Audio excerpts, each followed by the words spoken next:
What up, y'all? Yeah. It's Trigger Mike again. Trigger Mike again. Yeah, haven't had enough from this morning. I just couldn't get enough, y'all. All right. So no, seriously, we said we were gonna do this, and here we are. So this is not the Trigger Mike show. This is Panel Wars by Trigger Mike. All right. So this is a pilot that I get to do and try out today. Bridging the gap with Kelly. She didn't want to do the show today, or she had other obligations.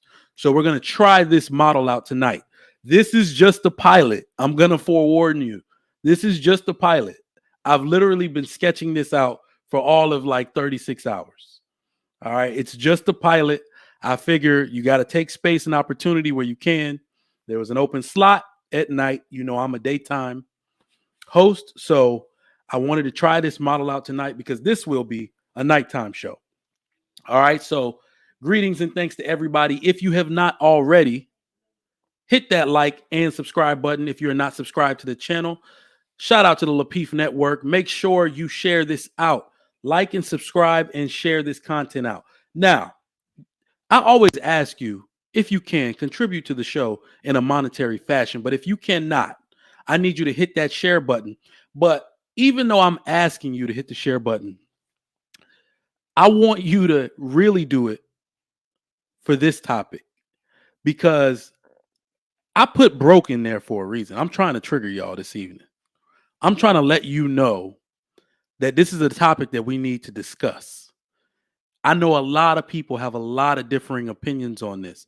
A lot of people earlier on the Trigger Mike show had a lot of different stats on this. So we're going to debate and discuss this. JR, my good sir, if you have not dropped the link, please do so. So, oh, yeah, it's already at the top. Never mind. He already dropped it. So I want y'all to come up so we can continue our discussion from earlier. This discussion stems from our earlier discussion, which was should ladies pay bills? Naturally, that progressed into the state of the black community and what you have to do for women to stay home, how much money you got to make in order for her to do that. And we got somewhere around people broke. So this is why we're continuing this discussion here. All right.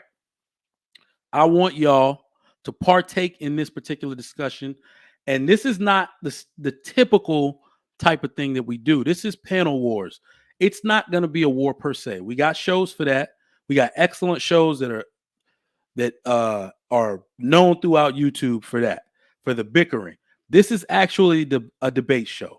But the reason we call it wartime and the reason I named it war, panel wars, is because we got wartime rules, y'all. Some of y'all be talking a lot of smack in the chat. And now you get a chance to put your money where your mouth is.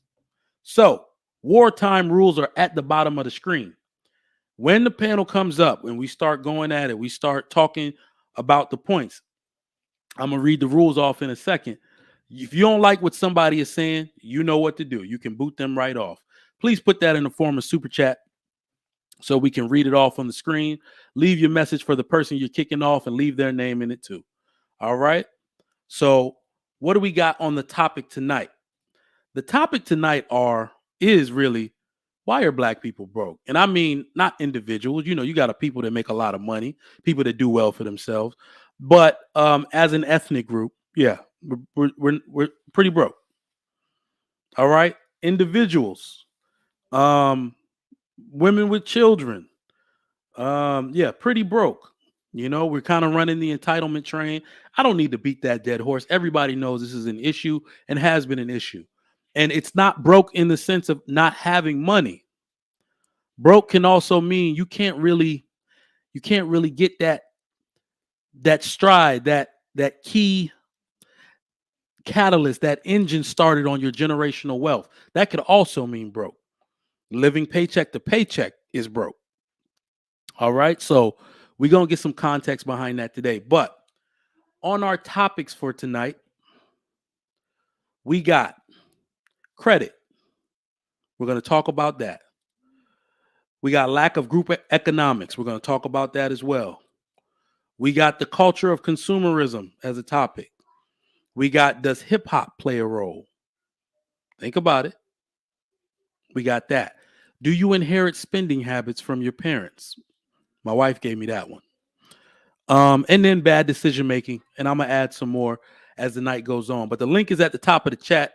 If you want to come up and be on the panel for the panel wars, please come up. I sent this out randomly, y'all. So we're gonna see who comes up, who's ready to debate this. Um, anybody got Mr. Let Mr. Logic know that I'm looking for him. I'm trying to figure out, and in fact, now I just remember what it is.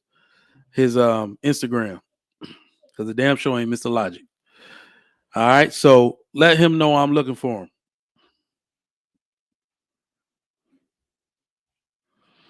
Let me Lady Di, if you there, come on up. Put them kids to bed and come get on the panel. All right. So we back. Yeah, Mr. Daryl Brown. Let's say what's up to the chat. What's going on? All right, early. I have no idea what currency this is. No idea at all what currency this is. But it's 125 of them things. This lady says, Diamond Jim 55 says, I'm sorry, I don't know if it's a lady or not. My bad. Black people aren't broke. We mismanage and misallocate our finances. You can't be top 15th richest nation on earth and be broke. You know what? I'm gonna disagree respectfully because you can spend your money. You can be broke. If it was broke in the sense of having assets and investments and maybe not liquid cash all the time, but you have things you can liquidate, then I would say, okay, you had a point. That's not what goes on in America. People give their money away to the top brands, to top companies willingly. They make money. We have a steady stream of income here in the US. So yeah, that's where we get that top status from. People keep steady jobs in the US longer than other places, especially third world countries, right? We have 401k systems. We have stock market. We got all these things that people can invest in, put their money in to increase their wealth. But most of America just spends it recklessly. We know that. All right. Fantasy Island girl, what's up? If your expenses outweigh your income, you are broke. Good point. What's up? What's up? Just being Jazzy's podcast. What's up? Thank you for coming through. Al B, thank you for coming through. Jordan Landry, always faithful. Grain Gang, I appreciate that. Buck Rogers, is that really a question or a declaration? We're going to find out tonight, Buck. For real, for real. T. Harris, I wear St. Laurent fabrics. I do this with ease. That's why we broke, maybe. I don't know, T. Harris. You let me know. How can the black community be broke if it's over $1 trillion spending power? It's terrible money management and chasing the looks. Well, that's what we're saying, bro. That is exactly what we're saying. $1 trillion spending power, none of it circulating within the community itself, leaves the community broke. So that's the context of this discussion. We understand our ability to make money. We understand the engines we've created to recycle money and bring it in forms of getting paid to in the various industries, the athletes, the music, the clothing, all of that. But it doesn't stay within the community. Does it build schools for black children? Is the black family even circulating the dollar? Because the black family is non-existent. So several things to cover tonight. Write that down because that's a big one. All righty. What up, Hidden Gems? The link is at the top of the chat. Come up and converse with me, y'all. Isaiah Jr., what's up? What's up? Samuel Asenso, what's going on? What's going on? Daryl Brown, we back. My man Chicago Rilla, pulling up. Bet. When you get to the crib, pull up. Holla at me. Nathan Theodore Francis, what's up? What's up? Jolie Solio, how you doing? Luis Rodriguez says broke equals bad retention of knowledge and education. Rilla says $1.2 trillion spending power. I know I know those stats. What's up, Jeffrey Woodland? Bethany, how you doing? All is well. Indeed, my children need to go to sleep, and I'll be even better. What's going on, honest citizen? Thanks for coming. BZ. I'm not calling you Zaddy. And then I said the word. Daryl Brown. Consumerism is the capital we blow, me included. Yep. What's up? What's up? Eye color evolve.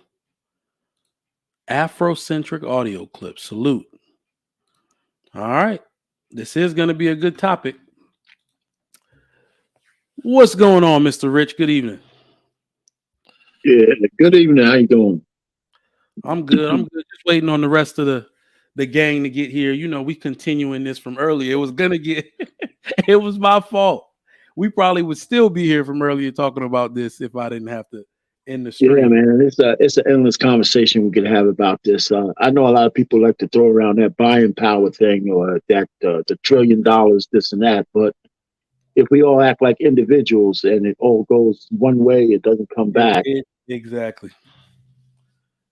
I mean, the numbers at which that dollar circulates is absolutely embarrassing. Like literally, you go. The funniest part about it is that when I found that out, I was weary about what it meant. Like, okay, what does it mean circulate? How do you measure that? Then I realized that there are really no community centers for Black people where it's like just got paid before we eat anywhere, Applebee's, before we do anything like that. We got to go eat at an establishment for our people. And let me salute to the people that do that. I know people that actually make the effort to do things like that. But I also believe it's not really just one person doing it. It literally is a community doing it. I've heard the small hats. I've heard the J community basically say this person's restaurant is about to close. We're all eating there for several weeks. No matter, we can eat the same thing from there. These people not going out of business. When you have that type of backing, it's easy to see how people can build wealth for generations and be in the $1 billion category, effortlessly. What do you got to say to that? Well, no, I agree at all levels. I mean, there's cultural reasons for that. There's shared pain and but the cultural reasons are over the centuries helps them out. For us, I say Black folks in America have made tremendous strides in the last 150 years, considering the kind of crap we were under. But at one point when segregation was around, we had to go to Black. We had those community things because we had to go ahead and shop and eat and live with Black consumers with Black people who had businesses. The fact that folks were trapped to go to these Black businesses and circulate their money, those businesses might not have been as high quality as they could have. Some of them were, some of them weren't. And once integration came around, we just kind of fled. Oh, now I could eat at a white establishment. I could buy something from a white person. I could do this. And the dollar started to flow out, and the quality, and we were able to buy things cheaper. Okay, because those businesses on the outside, had the benefits of society, right? And if you had your own business as a Black merchant, you weren't getting the cheap wholesale stuff, right? And so I think we hurt ourselves that way, right? We kind of divested from our own community, and we never came, and we never looked back, and we never looked back. And I'm not, so let me also say this. I don't want to get off the topic, but I think Black people in America are the only people who care about integration. Nobody gives a crap about that other than us. Yeah, who else clamors for integration besides Black folks in America? It is, it's one of those things, and it's such a sensitive topic that I always kind of tread lightly.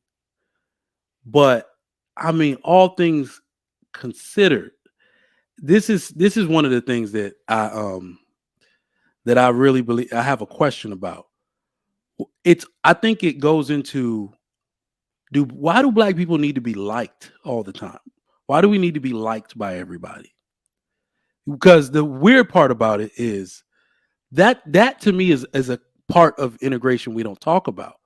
The inclusivity, like wanting to be included, is also wanting to be liked. When the in all actuality, you actually had your own community already.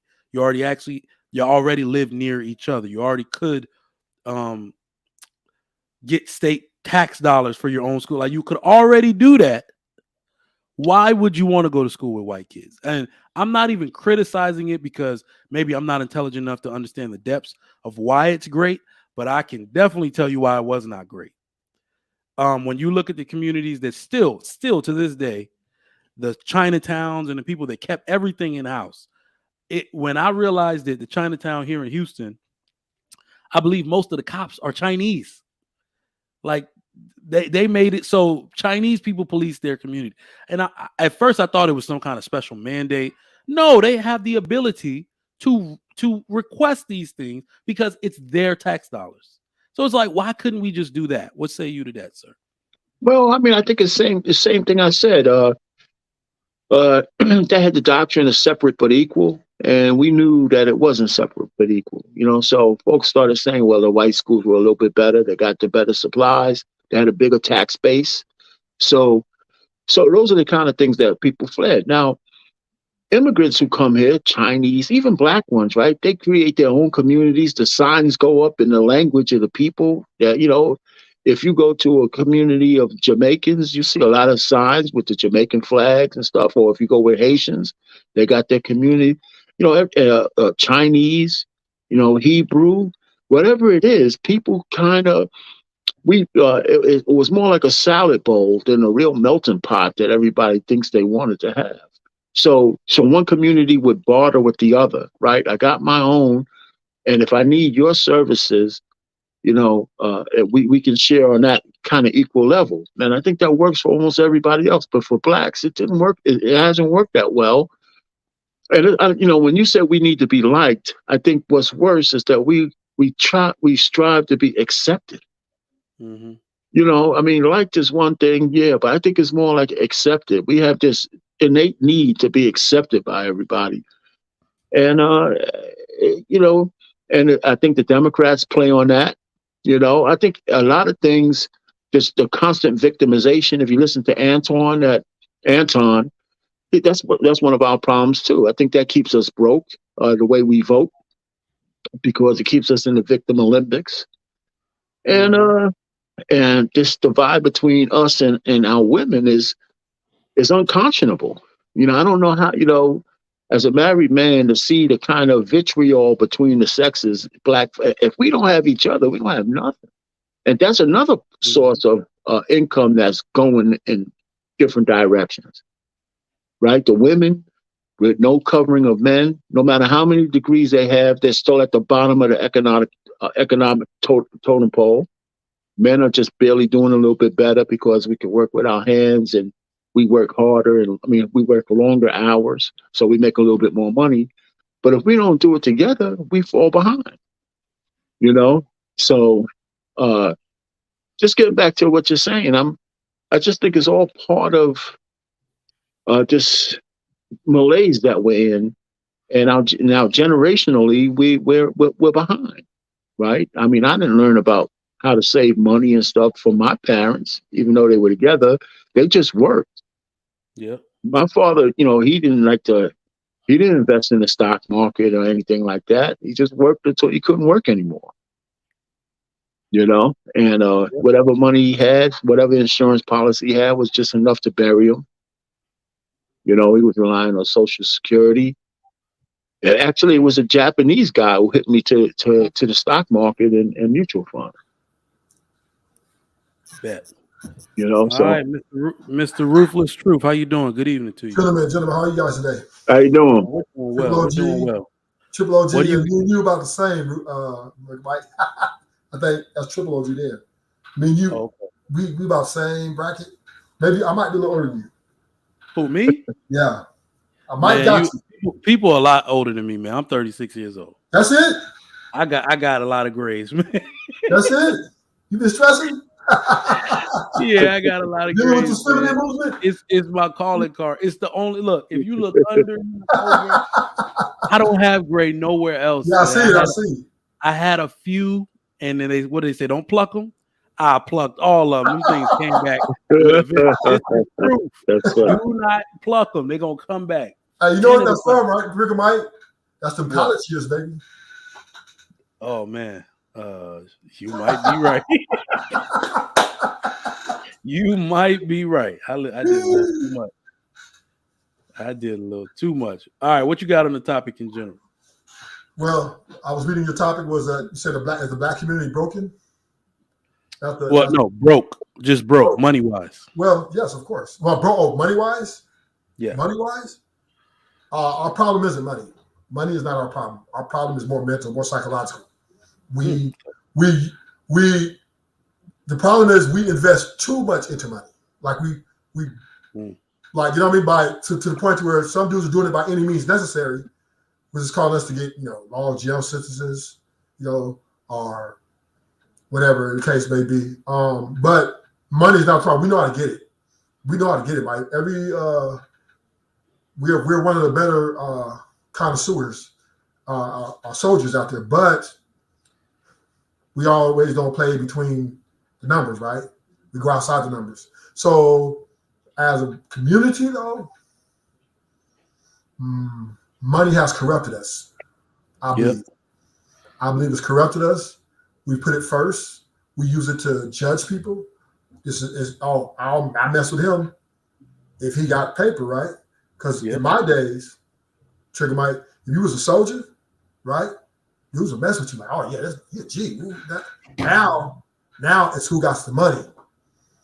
If you ain't rolling up, pulling up with the mindset of a lot of money or people know, you're basically a throwaway. So our people has committed great whoredoms with this Benjamin Franklin, man. It's literally cost us our community. Yep. It's cost us because a lot of us, like I said, a lot of us are in jail. Very big prison population. A lot of us are dead, right? And all this for the chase for the love of money. And now we see is affecting the women because now they put money before the family. That's what, their overall agenda has surmounted to. Oh, 6 figures, 6 foot, right? And if they don't want to share theirs, but they want you to provide yours. Mm-hmm. You know what I'm saying? And it's like we can't work together no more, right? If I make a lot of money and she make a decent amount of money, she's want to push hers to the side and like, okay, what you gonna do? And then with her, she's gonna see if I can handle it. If not, then she's gonna find someone who can. Yeah. And that's, in my opinion, that is the ultimate betrayal of the family. Okay. That's a good breakdown. Excellent breakdown, actually. Let me ask you. So I got questions, as usual. A lot. So we're going to break it down. We're going to start from the top on questions. Then we're going to... Okay. My man, you are... Oh, I'm about to say, you didn't turn that light up. Well, that's what I look like in the dark. What's good? What's good? What's up? What's up? All right. Do you got anything on the topic in general before I ask the first question? All right. Hey, man, truth be told, man, look, I've been a teacher for 10 plus years. And part of the time that I've been teaching with the Muslim kids. All right. So I've been teaching at a Muslim school where they, of course, practice Islam and whatnot. But the one thing that I picked up over the years about them and their community is that we don't do is that they invest in each other. And if nothing more, they invest in the future of the kids. They direct where their education is going to go so that a certain amount of money is collected by each family, whether it's because they're doing engineering, whether because they're going into the medical field. But with that, they also invest in each other. They open up their own clinics and whatnot, and that's something that a lot of a lot of people in our community don't do. We don't look to invest in something as simple as a restaurant. We will overlook that and go elsewhere. You know what I'm saying? Something as simple as a charter school or whatnot. We would look to go elsewhere. If there was a black area that needed investing in, perhaps maybe a civic center or something like that, we would rather just go ahead and purchase a membership to Lifetime Fitness or something like that, instead of sending our kids over there and perhaps investing money over there into that city that we reside in, where a majority of the people that look just like us will spend a lot of time in. Think about it. Yep. Those with money, they don't go back to the Boys and Girls Community Center. When I go there during the summer to visit or to help out with kids, they don't go there. I don't see too many. The ones with money, hey, I catch them at Lifetime when I'm training the kids in basketball. You know what I'm saying? When we direct our kids in education, hell, look at what we're doing with the girls. Sociology. You know what I'm saying? We're giving them, we're telling them, go where you feel, which is fine. But the problem also lies in, we got to make some money so that we can give back to not just our own families, but we can also have money to spend on each other. And I see a lot of we don't have a lot of direction monetarily. We don't have a lot of direction educationally in our community. And a lot of that is what puts their communities together for the most part. Yep. I think if we invested more into building the younger generation up, you know what I'm saying? If we invested in a way to invest in them and each other, I think going forward, the younger generation would see the importance of it, and they would continue to invest in each other. They would continue to see the importance of it. Next thing you know, we might have our own clinics. You know, I mean, the Middle Easterns, they're running around there. They got their own clinics, and they're owned by Middle Eastern Islamic men and women. The nurses there are Middle Eastern. The customers are not just Middle Eastern. There's whites, there's blacks. Hell, I go to them. But I think the biggest thing is that we don't invest in each other. And I mean that from the kids up to your neighbor, to somebody else that's in business against you or with you. We are quite selfish when it comes to money. And when it comes to money, we're selfish. And when it comes to making money, how to invest in money, we really are uneducated. Right. And we chase, it's like one of you said, we chase stuff from other cultures. We will go out there and pay high dollar for something that has us looking more like, the whites or whoever else that may be wearing something that we like. We will chase another culture's image rather than trying to build up and form our own. Can I jump off on something you said real quick when you talk about the word invest?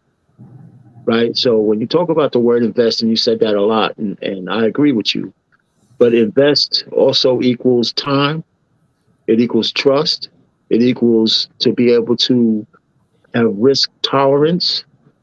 And it's always up against instant gratification, because investment, the biggest thing is time and the risk. So that's one of the things that I find about Black folks are very, very risk averse with whatever money they have. So they'd rather put it in a bank and see it for 1% as opposed to put it out there and let it work for you. In general, there's we know we got some rich folks, but for the most part, if you talk to the average person, the average Black person, you talk about invest in the market, invest in this, they'd rather buy a lottery ticket, or that kind of stuff. So it's a whole educational thing, like you said, is we need to be educated on how to do these things and what's the benefits of it. And and I'll be real quick. JB was talking about Nas and Jay-Z and those guys, and I believe and he didn't understand what I was saying. These guys made some tremendous strides in riches, just so they could get into the room to affect change. We might not see it, but you have to have the kind of money and power to be in the room, right? So when they making these $billion deals, like Jay-Z did with Bacardi, this allows him to be in the room. And and when I say room, it's figuratively speaking. So when decisions are made by the power brokers, before there were no black people in the room. OG, So go ahead. I'm gonna jump in there, OG. Just let me remind everybody real quick that money does corrupt. Now, I'm just saying, right? Yeah, but you still need to have it. Everybody get money. They ain't that dude you thought they was until when they get it, they're a whole different person sometimes. No, I agree with that. But you're absolutely right. Nobody can argue that. But you know what? We still have to have. I mean, I'm not saying you don't have to have it, OG, but I'm saying that money is not the answer to all the questions. It may solve one thing, but it may solve one hole, but it unplug another. Because if you don't have respect, Well, let me say, if you don't have respect and honor to behind that money, so the money is of no substance. You're right. Well, so what I'm saying, but we have a conversation this way. We have to have grace about a certain degrees of freedom. If we have to assume some things, let's assume that we have people with money and they want to do the right thing. Because if we leave all the degrees of freedom open, we can't get nowhere. Because you're correct. Some people are going to be corrupted easier than others, and then it will take us down that road. Some people who get a lot of money and all they want to do is do right, because money is just a tool. It just amplifies who you really are, right? So, but this is Trigger Mike's show, so I can't say this, but for the purposes of the discussion, we have to assume some things. If we assume that we're talking about how can money work to benefit the black community, then we could assume that the people we're talking about want to do the right thing. But because if we don't, we can't get anywhere, because you're absolutely right. Some people will be corrupt. Some people will use it for bad, and then we can't get nowhere. But because we really want to know if somebody was doing right and they were a billionaire, or they could set up something with schools and hospitals and those kind of things. That's doing right by the money they have. I agree with you on that. But at the same time, people put the love of money leads to the root of all evil. All right. The scripture says the love of money. And so you're right. You're not necessarily going to be able to pick everybody perfectly, but people's track record as far as investments and as far as what they've done with other groups of money speaks loudly. It's just like picking a political candidate. You don't just go in there because they're Democratic or Republican. You look at the things that they voted for, the things that they backed. What have they stood for? When they were in a lesser role in government, what were they pushing for? I mean, you can vet out. This is no different from vetting out a wife. It's going to take time. This is not something that's going to change overnight. But too many people are trying to turn this into a rush thing. These other cultures, they built this stuff up over generations. They've been here, and they've been building their cities. They've been building their banks, their roads, their communities. None of this stuff came overnight. But the thing is, we've got to buckle down. We've got to vet the proper leaders. We've got to invest in them, those that have proven themselves in the past. And then we've got to allow them to lead, and we've got to be willing participants to help them. See, the thing about the other cultures is that when you ask their leaders, they put community before themselves, community before their wealth, because they know that if they invest in their community, their community will invest in them. And that's why they give what they do. And that's why they built what they built. All right, we got the first question coming up. We got people on the panel now. What's up, fellas? What's up? We're going to go around. We're going to start with Rilla, since he just got in. Let me put up the banner so everybody can read the question. Do we inherit bad spending habits from our parents? Yes. Why? And how? I mean, I don't want to belabor or beat a dead horse. There was a couple of things the brother was speaking on before me, that I want to address too. Um, but when we're under these households, listen, I've seen households under matriarchal influence um, go the way of living off of welfare, right? And again, if you go back and you look at what I said in the chat before I made it to the crib, and salute to you and thank you for shouting me out, but real talk, we just made Bernard Arnault, like, what's funny? I didn't even know who he was before Kanye said something. Mm-hmm. Then I started researching. I said, oh, that's LVMH, but I was already in tune to LVMH. Listen to Yeah, what I'm about to tell y'all. Jeff Bezos is not the richest man in the world. he's not. Um, Warren Buffett is not the richest man in the world. It's Bernard Arnault.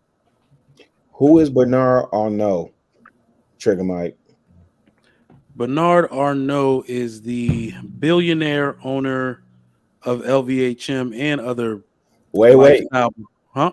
Break it down. What is LVMH? What is that? What do those acronyms stand for?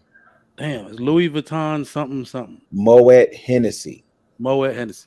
So spirits, high fashion, and underneath that umbrella, underneath his conglomerate, they are literally actively buying up brands that you think other people own. They don't.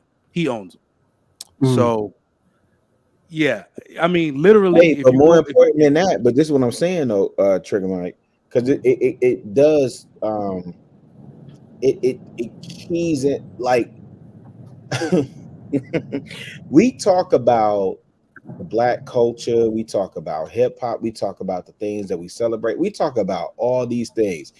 Are you not like, is it, maybe it's me, um because I celebrate everything when you see me, and I'm not on this, I'm not on screen, for whatever, but it's all black everything all day every day, G, when you see me. So part of what y'all was talking about earlier, right, was making that dollar circulate. I think about Billy Paul, make the dollar circulate. Well, let the dollar circulate. And then I think about Jay Dilla, and God bless Jay Dilla, who, his born day was yesterday. Um, make the dollar circulate is a remix that he did, right?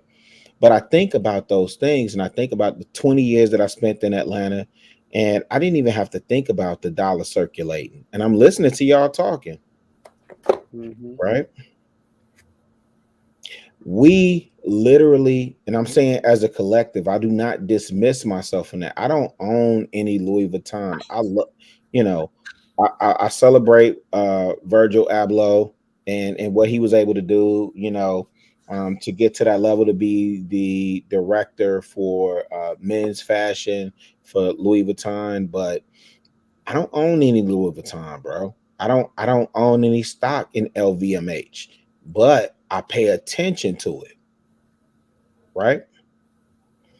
And from the pandemic and the PPP loans and everything else that happened, all the way up to now, we have made a fashion and spirit magnet.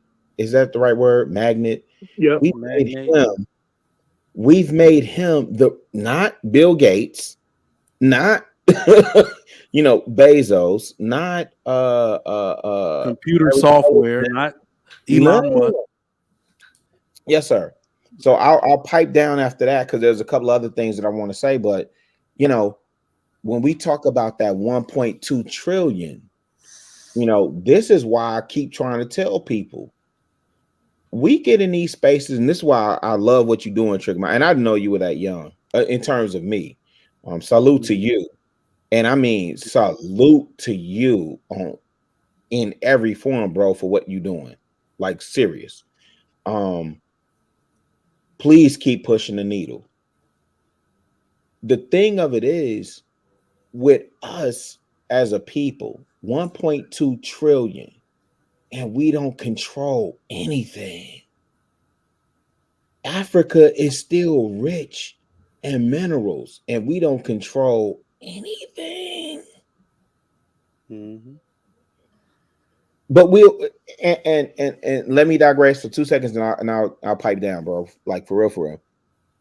We'll get on these panels and we're talking about women and we're talking about this and we're talking about that. And to me, everything rises and falls on leadership. Everything rises and falls on leadership. So as men, what are we doing? Right?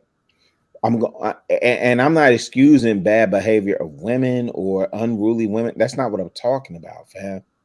Because when I go out in these spaces in the circles that I move in, they definitely looking to see how, when they look at my skin complexion, they're definitely, it's not lost on me that they're looking to see how I move. And that's what we got to get to, bro. My opinion. But go, I'll let the other brothers chime in, and I'll fall back like a small bat. Appreciate your input, bro. Always welcome. Lil Podcast, what's going on, Chief? 1 a.m. shouty. No, I'm just playing. What up, though? This guy. Do we inherit spending habits from our parents? So this is a question that I want to do something that I don't usually do. I want to answer this question anecdotally. I don't want to try to answer this question in general because I'm not really sure. But I would say for myself, yes. Because I think about how when I was younger and my mom really wasn't the type to be buying me Jordans and, what I'm saying, Air Max and all that, even once I finally got out of the XJ900s from Payless, you know what I'm saying? And even once I got out of those, I was in the Reebok Classics, right? And they wasn't even the leather ones, you know what I'm saying? And, the 1999 joints, you know what I'm saying? But, of course, at that age, I was so rebellious. I was so disappointed and so unhappy because everybody had all the other Jordans and the Air Max and all this other stuff that I didn't have. And I rebelled against it. But the irony is that when I became an adult, I practiced the same sort of spending habit. I refused to spend a whole lot of money on shoes. You know what I'm saying? That same thing that my mom instilled in me, which was to not spend frivolously on things, especially things you're going to tear up quick, because I was hard on shoes too as a young. You know what I'm saying? Joints was lean, huh? You know what I mean? Give you a good month, and you know what I'm saying? They were scraped up and leaning, right? So now, right, I do buy Jordans, but I buy Jordan 1s. So typically I don't spend more than $125 on them. You know what I'm saying? Which at this point, not a whole lot of money. But for the majority of my life prior to, I was a Asics, Reebok, Filas, you know what I'm saying? K-Swiss when they was popping, you know what I mean? Really in Chicago, we had what we called the going out shoes, you know what I'm saying? So the Kenneth Coles, you know what I'm saying? All the type of joints like that. Stacey Adams on the low side though. Like, so we used to get them type of joints because I stayed in the clubs a lot, so but it was just like I wouldn't spend more than $60, $65 on a pair of shoes. Things for the house. Yo, when I was mad young, my mom had a Kirby, right? Again, I was super heated when my mom bought that Kirby. The Kirby was $1,500. Oh, the vacuum. I'm like, the Kirby, the vacuum. I'm like $1,500 for a vacuum cleaner, right? But that vacuum cleaner just stopped working last year. And she bought that like 95. So we talking about almost 30 years. You see what I'm saying? It was a good investment, but I didn't see it at that time. I'm just like, yo, we got a $1,500 vacuum, but I can't get $100 pair of Jordans, right?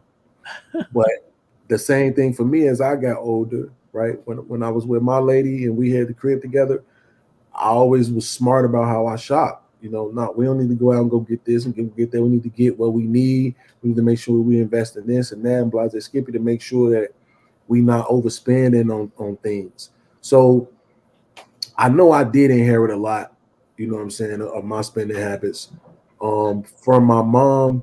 But then also you do have your own desires as you get older. I spent a lot of money on hotels, you know what I'm saying, trying to sleep with women, jacuzzi rooms and stuff that wasn't really smart. All that money, if I could just get all that money back, I'm telling you, I probably got about a good 20 grand.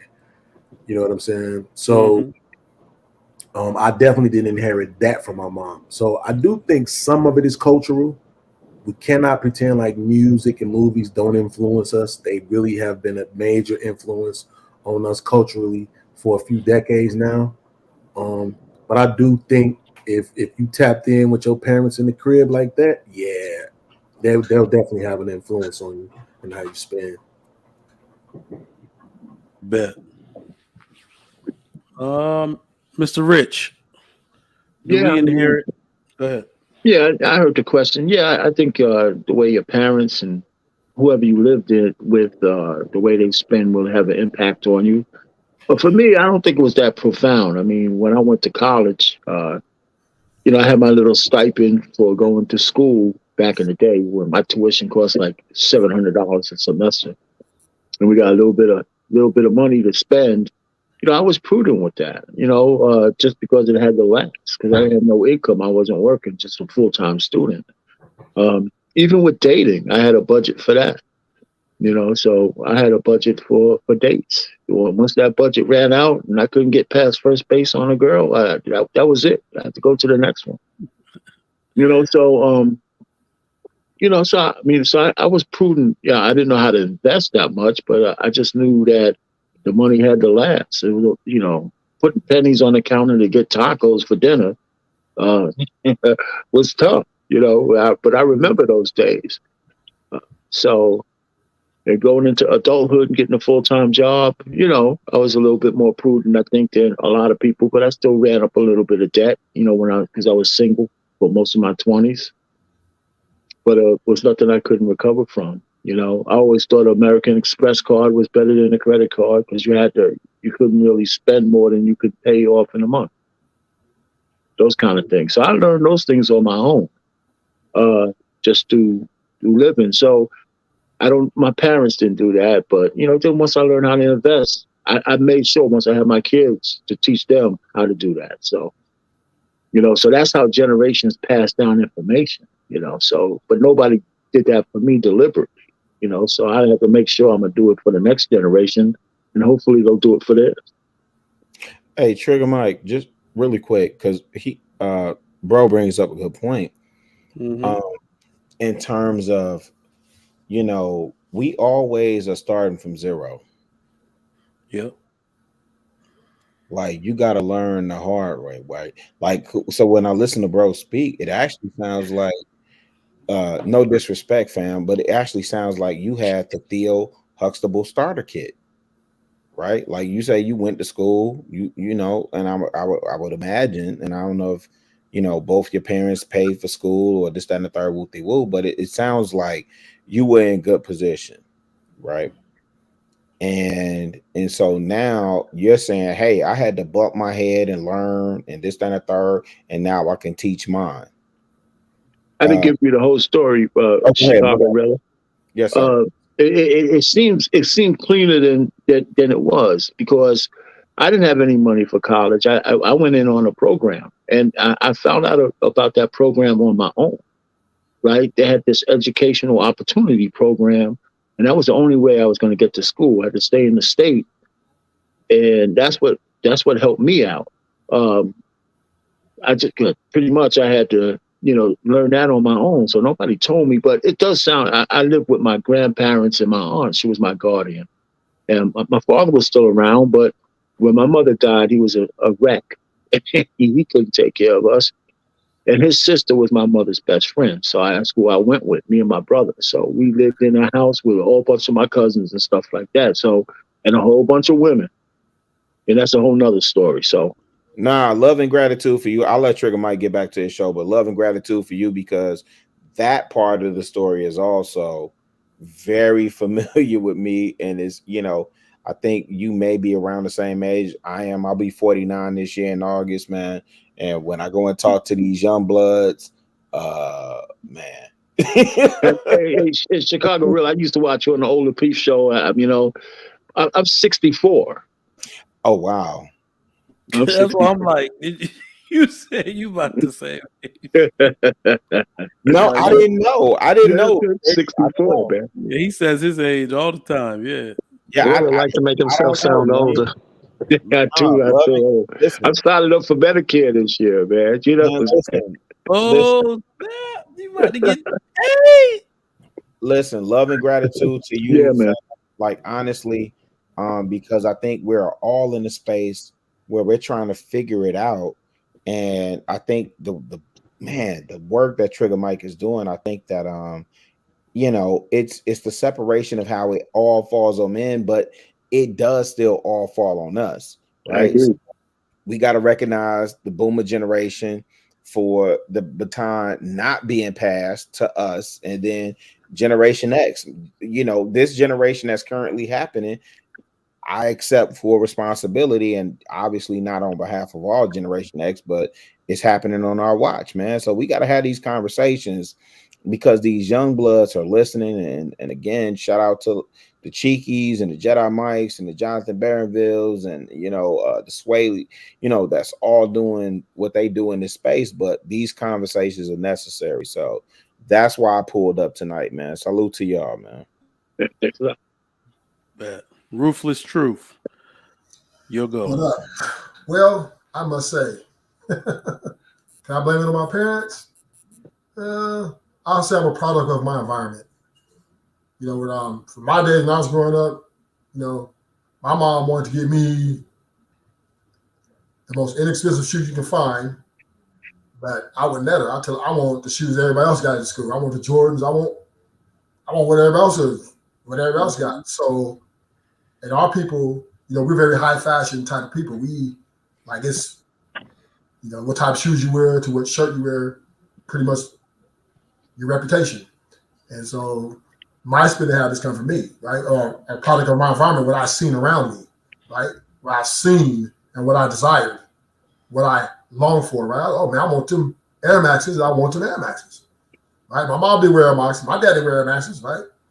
They was chilling, but I'm like, so my own habits come from my own desires, is what I'm saying. And I have learned to be a little bit more smarter with my money as I got older, because then you start having, when you got in high school, you start having bills, kids, and stuff like that. But I still, was chasing that bag at a high rate. Some may say, man, a little too more ambitious, but ultimately I got what I wanted, and whenever I see what I wanted, whether it's I'm gonna get the Honda Accord, I'm gonna get that Mercedes. Like, I'm hopping, you know what I mean? So I can't, do I think about my mom when I do that? No, I'm thinking about me, how I'm gonna look, how everybody gonna view me, how I want everybody to perceive me.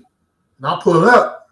I'm imagining myself when I'm test driving that car, I'm pull up on Trigger Mike like this. Right?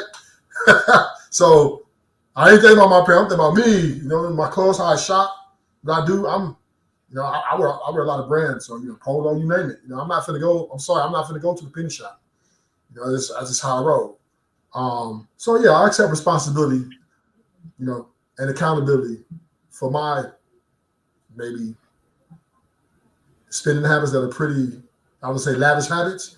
But hey, I'll live with it. I'm cool. I'm cool now. I'm retired. I don't work. I just travel. Hey, that's what I'm talking about. I just travel. I don't. I'm chilling. So my opinion is, what makes you happy. I'm not. You got to have a little bit of smartness though. To your point, I got a little bit of smartness for the kid, my daughter, making sure her stuff is in order when she gets older, so she can have money and put money places to have structure, so that everything is in sync. Just don't burn up the building, try to go buy everything you want. But when you do all that, and you look at that little stash you got left over, yeah, I'm coming. I'm coming after what I want. So that's my take. Bet. All right. What's going on, wife school? How you doing this evening? I'm doing good. I tried to pop on. I'm a little late. I apologize. No worries. No worries. Better late than never. Yeah. True. Kelly, you there? You next. All right. Well, I'll be honest with you, man. I picked up a lot from my parents, but as I got older, I'm 40. So as I got older, we were basically in tune with the web. And so a lot of people, including myself, started playing Keep Up with the Joneses. You Yeah. know, we see the people on TV. Of course, we want to be like them, even though we don't have their budget. And next thing you know, hey, what I'm saying? We're in college buying Air Force Ones, thinking we Cameron out there, wearing Yeah. two polos like Kanye. And after that little Greek party, we broke for until Friday, or until our Yeah. parents send us some money, I mean, Damn hey, right. some of us, we wait a whole month and a half after getting on campus for that return check. And next thing you Yeah. know, hey, that Wait, little wait, 2,500 wait, goes through our fingers wait, like wait. nothing. I gotta interject right there. This dude said broke till Friday. Let me tell you what I did. That refund check he was talking about was so diesel in college that I was like, I wonder if I can get away with not having a meal plan. Look, I would just bum swipes off of girls that like me. Yeah, I would be like, yo, swipe me into the cab. Come on, girl, swipe me into the cab. Come on. man. Just Hey, so I can get more money on my refund check. That's crazy, bro. those cafeteria network sessions were crucial back in the day, boy. Yep.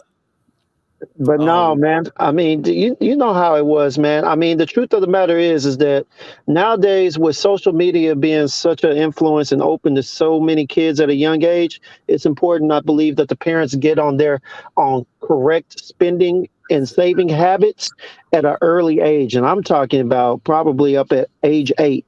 Let them buy their own candy. Show them how much money they've got left. Little stuff like that. Because I tell you what, if you wait too late, they're going to be influenced by everything that they see, mm, and that's going to be at the forefront of their mind. Why can't, like my man said, like Ruthless said, why can't I have that? If I want it, I'm going to get it. Unfortunately, you might get that bill at the end of the month off of that credit card that says, hey, you ain't got it. You know what I mean? You get it, but you ain't got it. But, the truth is, it's shifted a lot. It's shifted a lot. And a lot of times, a parent's control has to be had in the earlier ages, or else they're going to get their influences heavily from other areas. Because let's just be honest, even if you come from a household where you manage the amount of time on social media, they're still spending more time around their friends. All right, around their friends and other people that heavily influence them. yeah, And those people are going to be the ones to distort their spending habits. And so I think even though back in the day it was easier to teach them and for those kids to hold on to it, such as our age, nowadays it's different. Because it's kind of like the dating market. Because you can see these people and you think you have access to it, you try to. I've seen people that go broke trying to get bootleg stuff. They know it's not real, but hey, that just means that they can get more of it. They know it came from down the street from the Chinese lady over there next to the Taylors. But hey, I can get 3 bags from her yeah, before I have to get one from the actual Gucci store. So indeed. I do think we get it from our parents, but I think it's important that our parents push it on the next generation at a younger age, so that it's kind of instilled in them, and that it kind of hangs around longer past all these social media influences, their friends, and everybody else who may have bad spending habits. Indeed. Wife school, you'll go. All right. Oh, I don't want to be transparent. Ooh. Uh, well, my dad, he always told me, he was like, save your money when I got a job. When I was like 16, I started working at the movie theater. Save your money, save your money. I'm like, what? I ain't save my money. I'm about to spend this money, get the things I want. And I never listened to him. you know?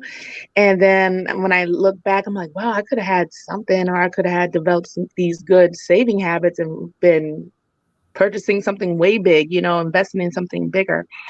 But the thing is, he always told me, but he never showed me how. So I think I lacked in that skill because I just heard it, but I never seen him.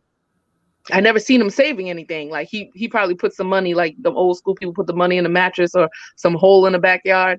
Like that's what he would do, but he would never like show me like in my personal finances how much to put away.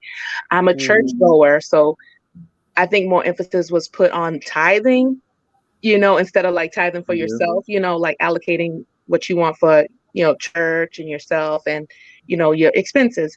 So I learned that way later down the road, of course, not having a lot saved. So that's unfortunate. But now that I have children, I am very adamant about them getting the mindset of, taking your responsibilities and working, also putting money aside, also investing, also having the mindset of having a business for yourself and not necessarily working for somebody else all the time, and be able to generate income for yourself with a service or, just be, what I'm saying, things like that. And that's how I talk to my children all the time. I signed, there's, like they said, there's, in the age of information, we have a whole bunch of stuff out there. I signed them up on this debit card thing where, they do chores and I give them payment. And also in the app, you can save. I teach them that you should put some money in saving, and you also should do investing. And so I tell them about, and I just learned about investing myself. So the best thing that you can do when you are investing is have time in the market, because the time over time is going to compound and give you more when you're older. So that's one thing I wanted to gift them and teach them once I learned about it, because I know time is a factor in the stock market or investing. And so I got my son, he's like, I said, what companies do you use? He said, yeah, I use Google and things. I said, yeah, you should invest in that because you use Google. And he said, yeah, because everybody uses Google. So just to get his mind working to start thinking about business, owning the business, acquisition, those types of things, just small little bits and pieces that it won't be so foreign to him, that and having that anxiety, oh, I don't know anything about stocks, so I'm not going to put my money into it. You know what I'm saying?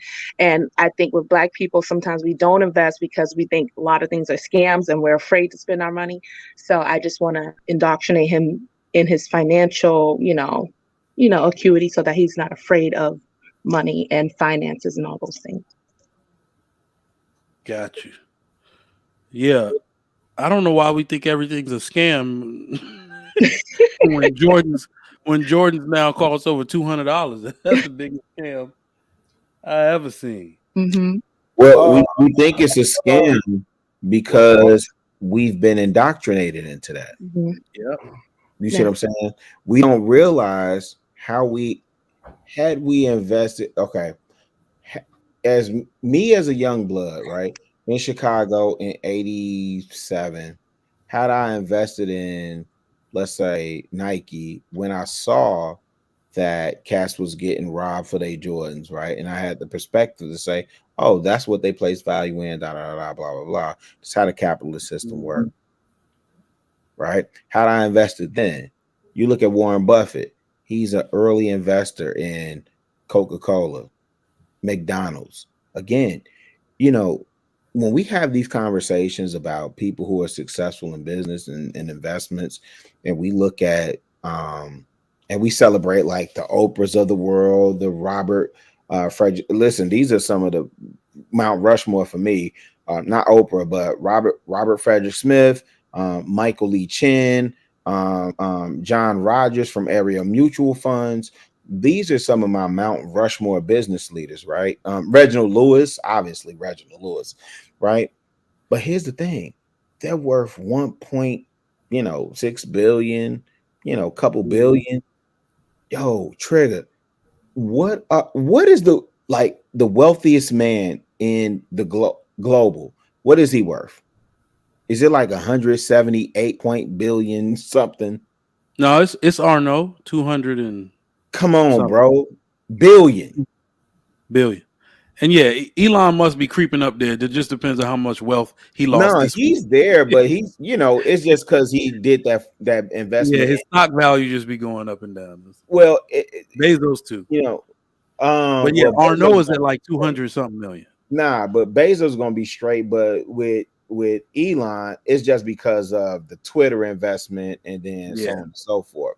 But here's what I would say. As much as we shame and have grievances with the boomer generation, they had it right.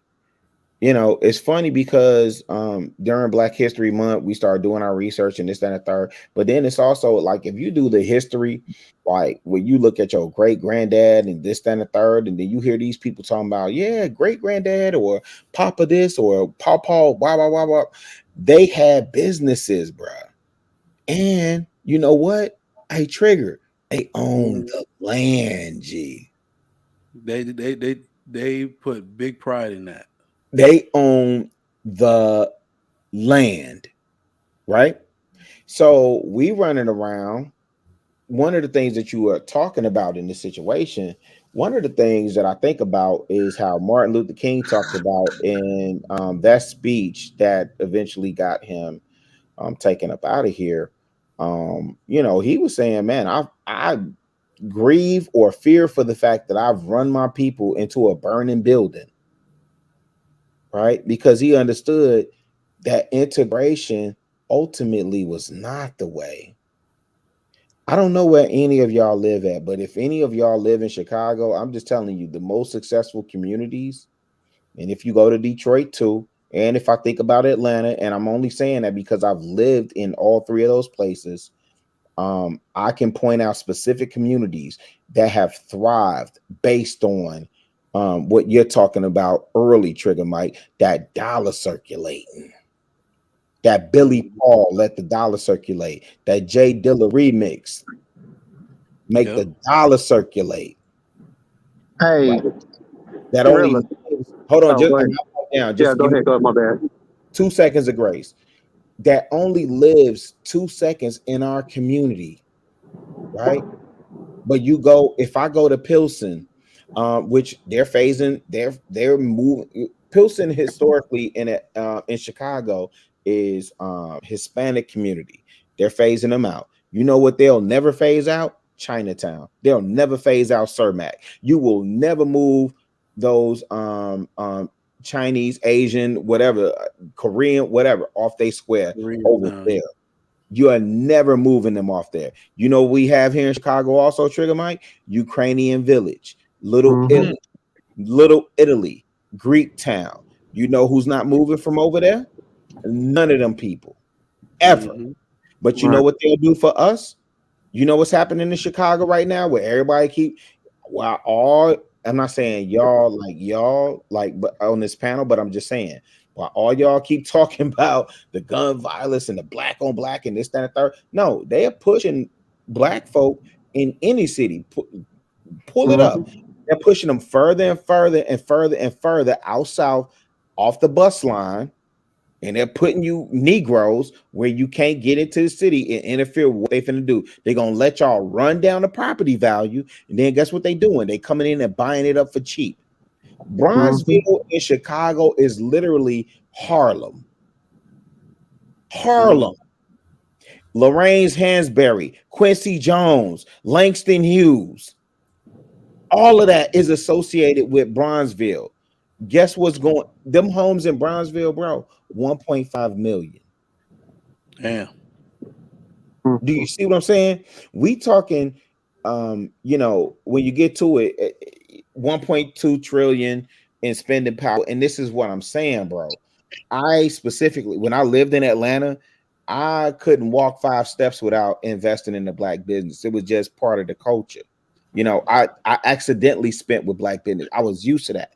It's one of the reasons why when I came back to Chicago almost 7 years ago now, when people would ask me like, oh, are you going this way? Nah, it's so much potential here, G. but I gotta go out of my way to spend my black dollar. Yeah. You don't know how much gas, yo, Trigger. You have no idea how much gas I have to spend to spend my black dollar. But I tell you, when I show up on these platforms, when I cam up, everything, it's all black everything. And I stand on that. I don't stand on that just Black History Month. I'm spending that black dollar 365. Like big Indeed, facts, bro. Big facts. my man. So let me give my answer on the do we inherit spending habits from our parents? You know what? I think I liked everybody else's answer. It's very hard to inherit all the good ones. It seems a lot easier to inherit the bad ones. I like what someone said because what's very apparent is that welfare generator. I feel like people have passed that down on how to finesse government rather than build personal savings and wealth. I feel like that is something I've seen passed down exponentially more than just, good spending. I feel like you grew up in a good home, two parents or even just a single parent who managed stuff well, shared a few things with you, save your money, you don't want to go broke, you pay your rent, then this, like you get those incremental things. So I feel like you get survival from your parents mostly.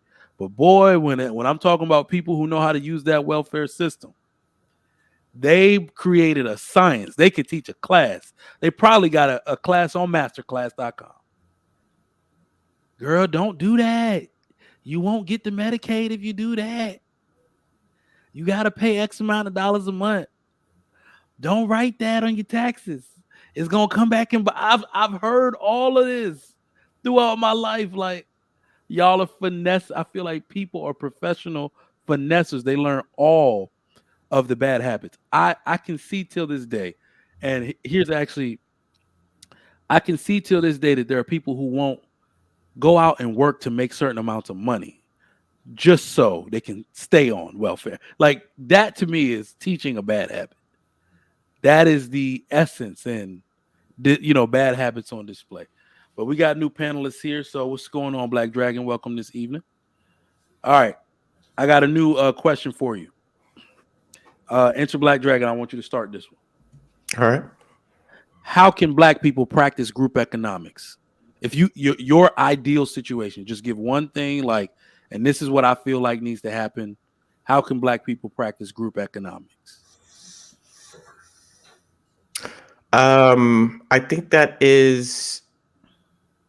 probably one of the examples that you gave, having a master class, but actually it'd be more beneficial if we had people from different walks of life who are business owners, millionaires in all different types of industries, maybe giving more of a helpful class about how they got there, what paperwork to sign, what state you live in, like how it's done. How it's done is a longer story than how I got here, So I think it's just a matter of where you are and knowing what business that or career that's potentially for people like myself. So I'm in the tech industry. So anyone who wants advice or anything like that about how to break into the tech industry, there's different parts. There's IT, there's software, there's databasing. And kind of like because it's in a modern era, everyone's going to have to know something about tech in order to get ahead. Tech is going to be the more is pretty much the manufacturing of the 22nd century. Everything is going to be ran by computer somewhere. So in my case, I'm teaching. I would put out a class out there saying, "Hey, this is how you can think about the world in the digital era and how you can make it and survive and thrive, rather than just having to depend on a government system that may temporarily hold your head above water." But it's not. You need to thrive. You need to build something and make something for yourself. And every person is a business. I think once you teach that, you teach everything else kind of falls under that. Because everyone has a talent that they need to exploit. It's just the timing of when you come into your own. Not everybody knows that they're an artist. Not everybody knows that they're a musician. Not everybody knows that yet. With time, though, and mentorship, those kind of things would probably help. Nice. All right, Mr. Rich. Question at the bottom of the screen: how can Black people practice group economics? When I was working, I got 8 of my colleagues. We got together and we put together like a partnership, an investment partnership. Now, so when we say group economics, it depends on what size of the group you're talking about. Um, but so in our little small group, we try to start to build, some trust and some wealth as a collective, right? So we had some engineers and a couple of people who were the administrative part of the business. And we put a partnership agreement together. We had got a tax ID number, and we just started to invest different stocks and things of that nature, real estate. It lasted for a little while. It just didn't take for a long term, but we tried to build something that way, right? Try to and the biggest thing we had to do was build trust amongst each other, right? So we had meetings and things of that nature. Um, we just need more Black people willing to do that, right? And, in my family, I try to get folks to invest a little bit, so I'm not an investment advisor, but I get kind of the same answer from a lot of people. They have jobs, but they're scared to put their money at any kind of risk, right? They'll spend it on frivolous stuff, but, so Black people have this mindset that we have to shake.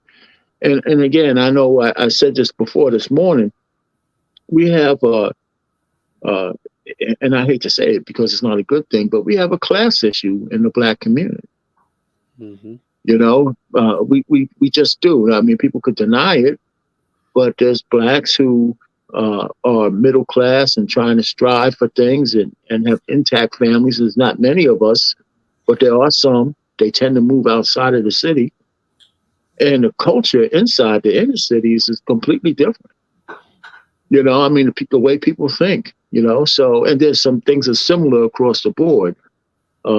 That's why the reach back is not strong enough, right? So we got people who are well-to-do that champion some bad behavior, and they shouldn't do that, but they do. I don't know if that's just to keep connection with everybody, but we know bad things that are going on and good things, but even though we have this class divide, all the good things that we should be doing, we don't have enough champions for that.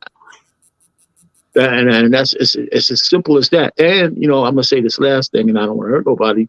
The Democratic Party is not helping us. They're not helping us. Church. I mean, you putting it lightly. They hurting. That's right. They hurting us. That's right. And let me say this too. That doesn't mean I'm pro Republican Party. Neither party's helping us.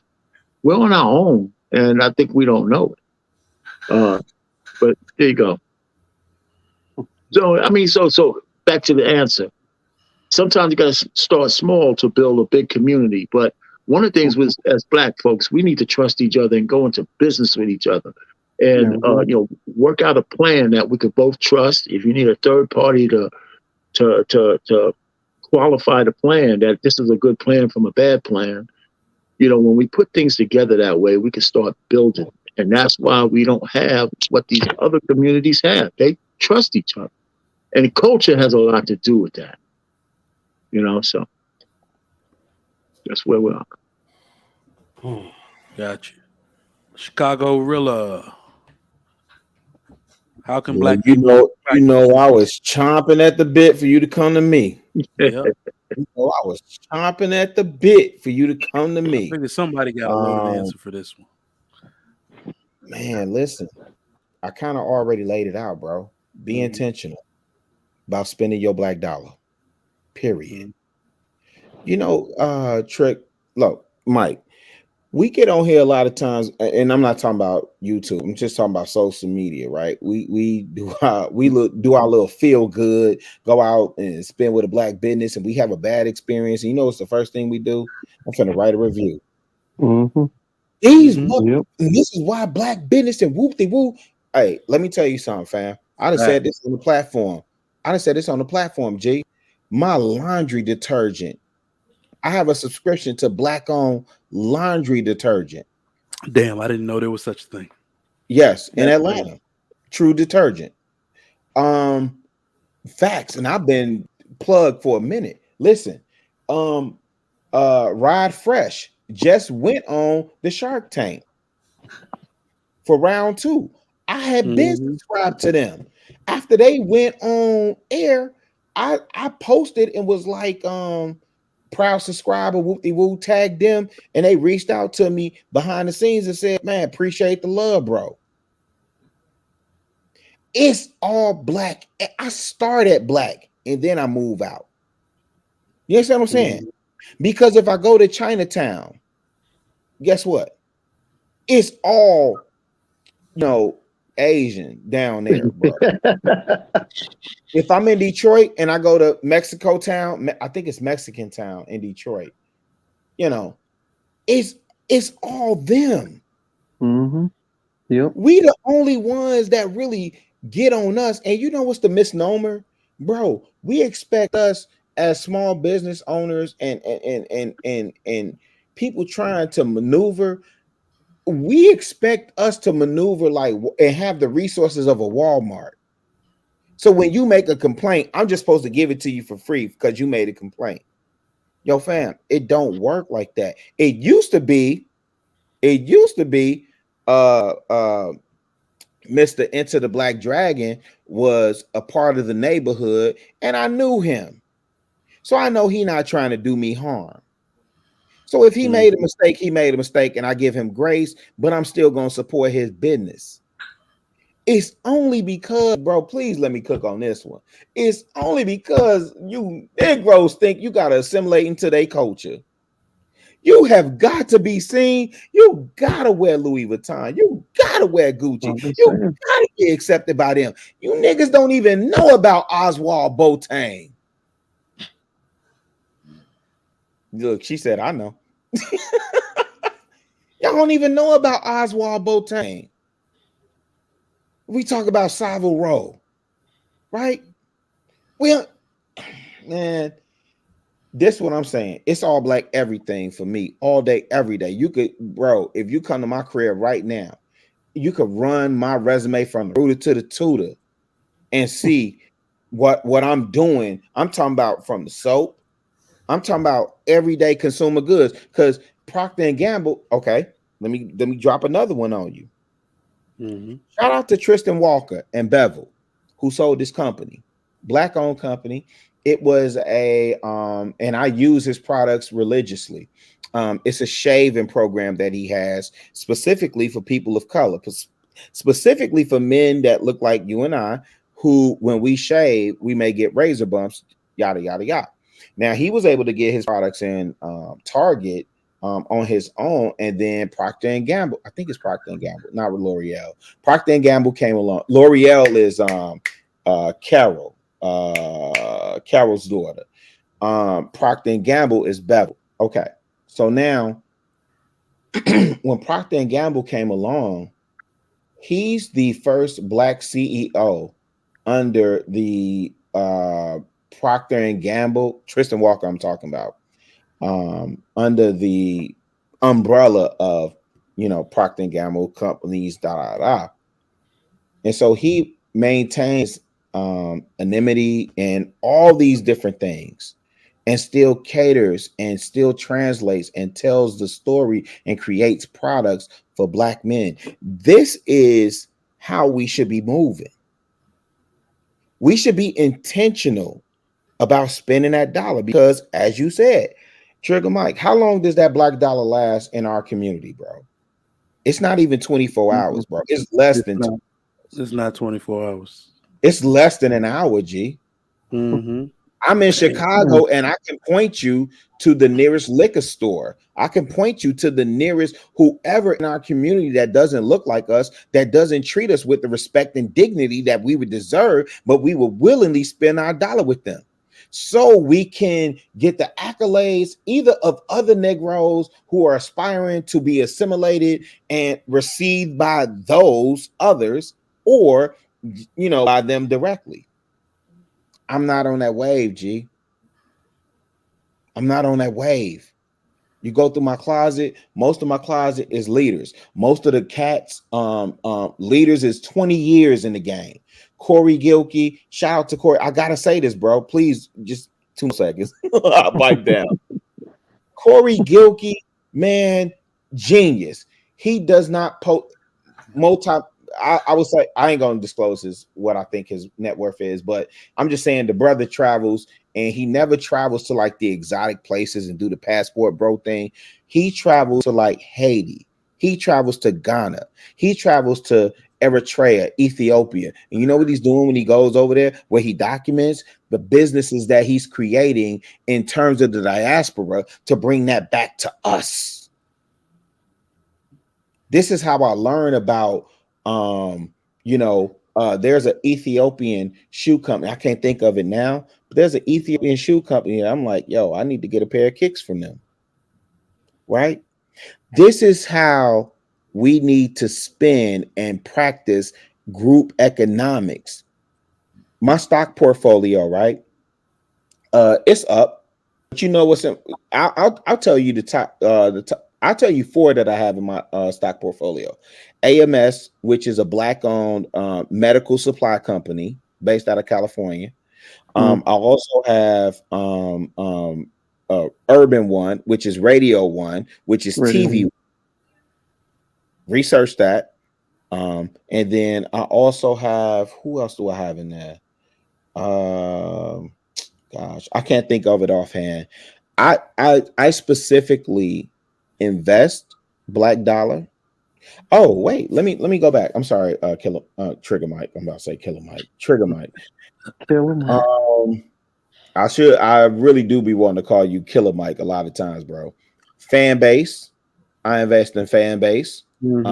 Isaac Hayes' son, who is, my gosh, if you look at this dude and what he's doing with his father's legacy, this is how we would all want to raise our sons to maintain our legacy. Is that is fan base the like concert or ticketing thing? No.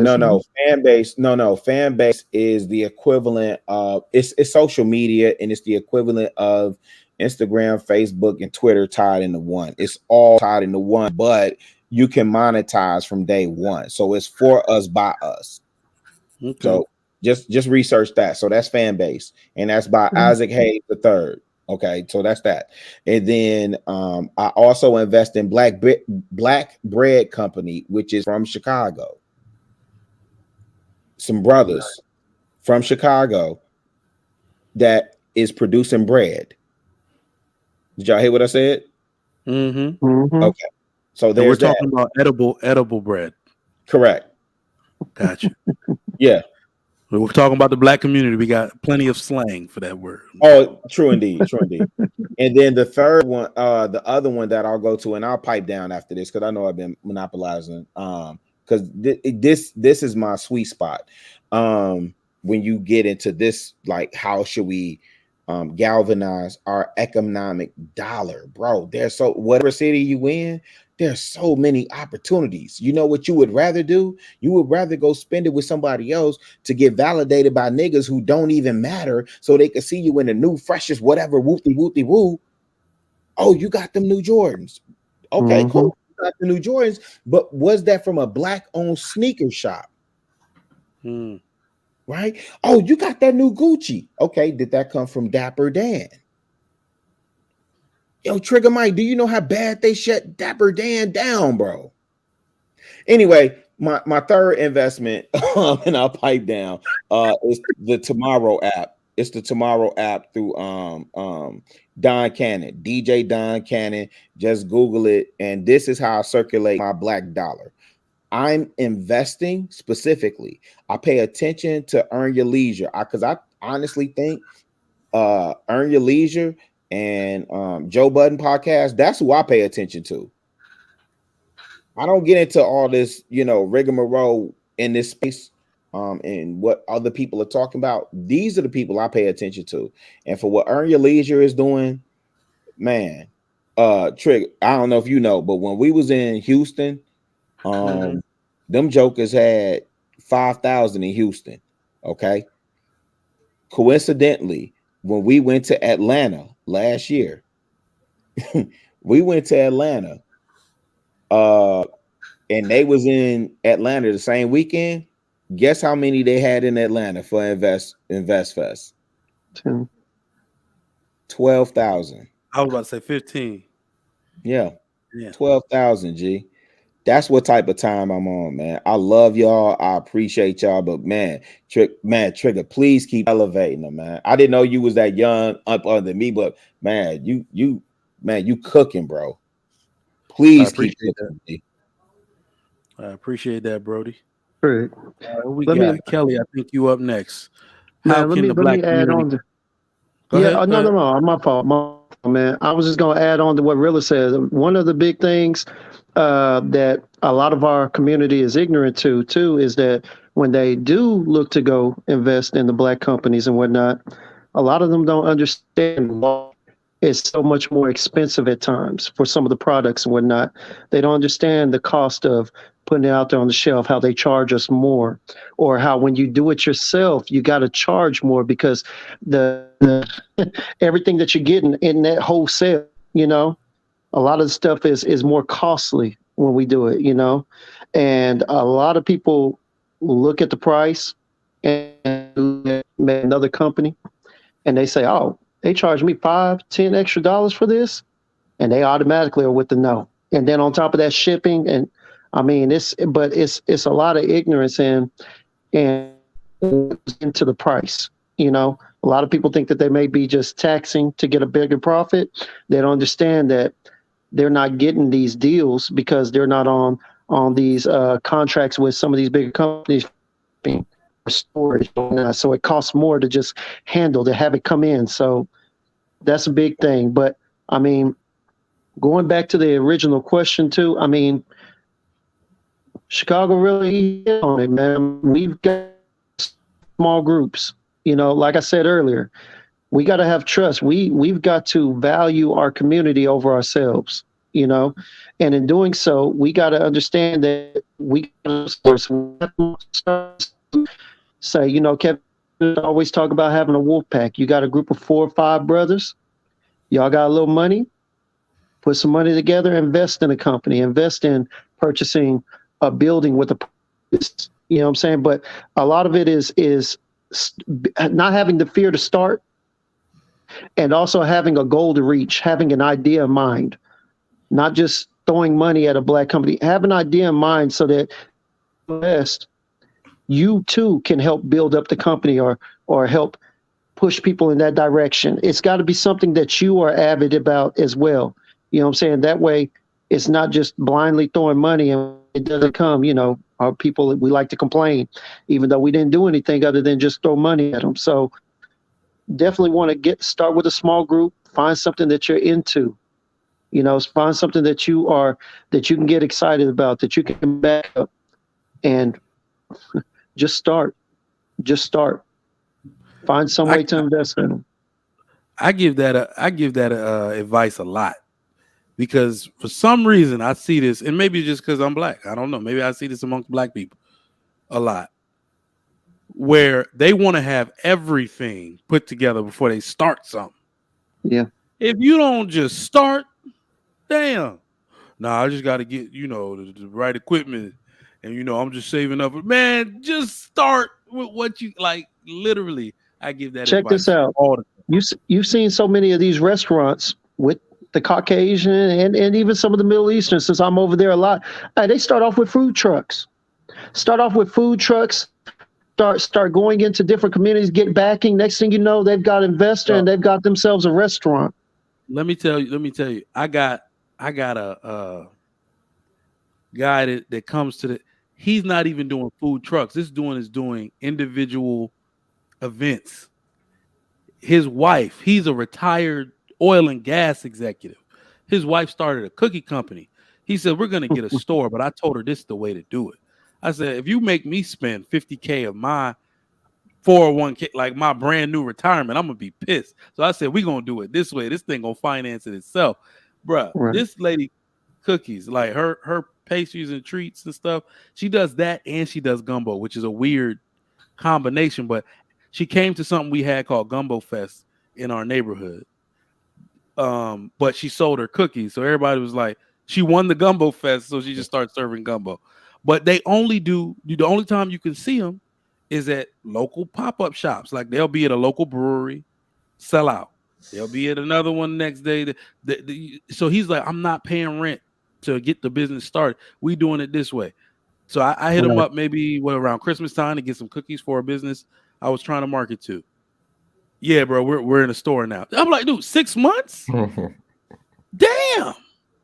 Yeah, man. Right? So they do what they have to do because he created a, what do you call it? A demand. You were looking up on his Instagram where they at today. Them cookies was good as hell.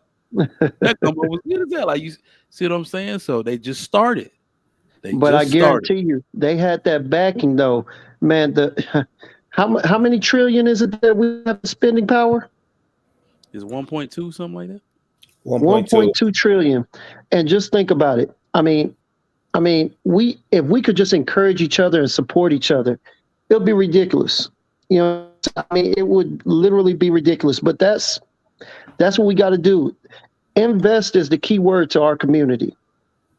Without us investing in each other, investing in something that we believe in, I mean, we're never going to grow. It's just going to be a bunch of people trying to and that's why we have the word hustle, because everybody's trying to do it one shape, one way or another form. You know what I'm saying? But if we were building businesses, if you were creating, then you would see restaurants, you would see stores. You know what I'm saying? You would hear about black chains, but instead we just got a bunch of people selling shirts. We got a bunch of people selling hats, selling shoes, you know, I mean, selling plates.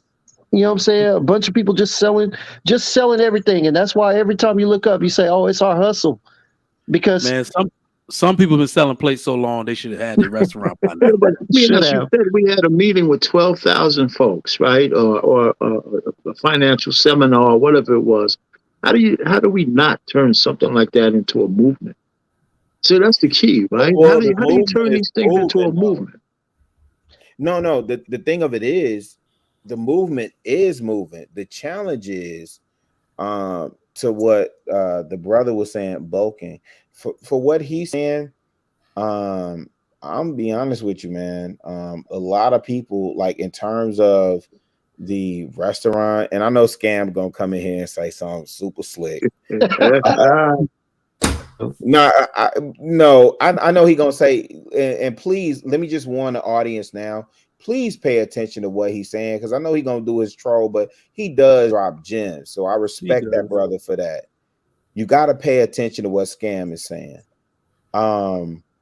We part of the problem, again, I said it earlier, fam. We've been so well, let me say this.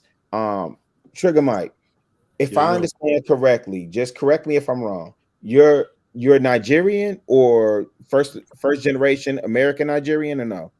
Yep, first generation. Okay, but Nigerian.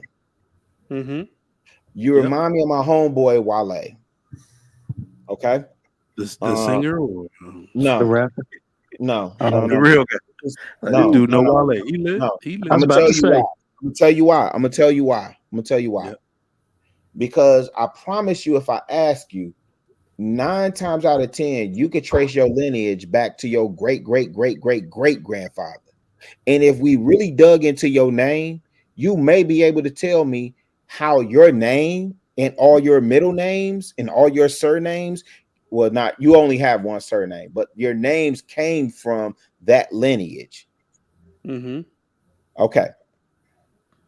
The problem with Africans in America, and I'm talking about African Americans, not Nigerians in America.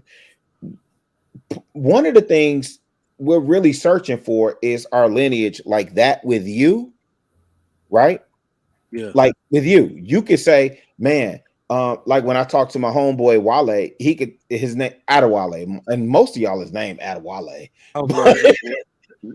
My name starts with Ade, but it ain't Wale. But it's either Igbo, Yoruba, this, then the third, right? Yeah, those are Yoruba names, though. Right, and we could go down the line and trace your history. Guess what? Mine stop in Arkansas, my G. So you know what we do? We cover it up with Louis, Versace, Gucci. Right? You understand what I'm saying, G?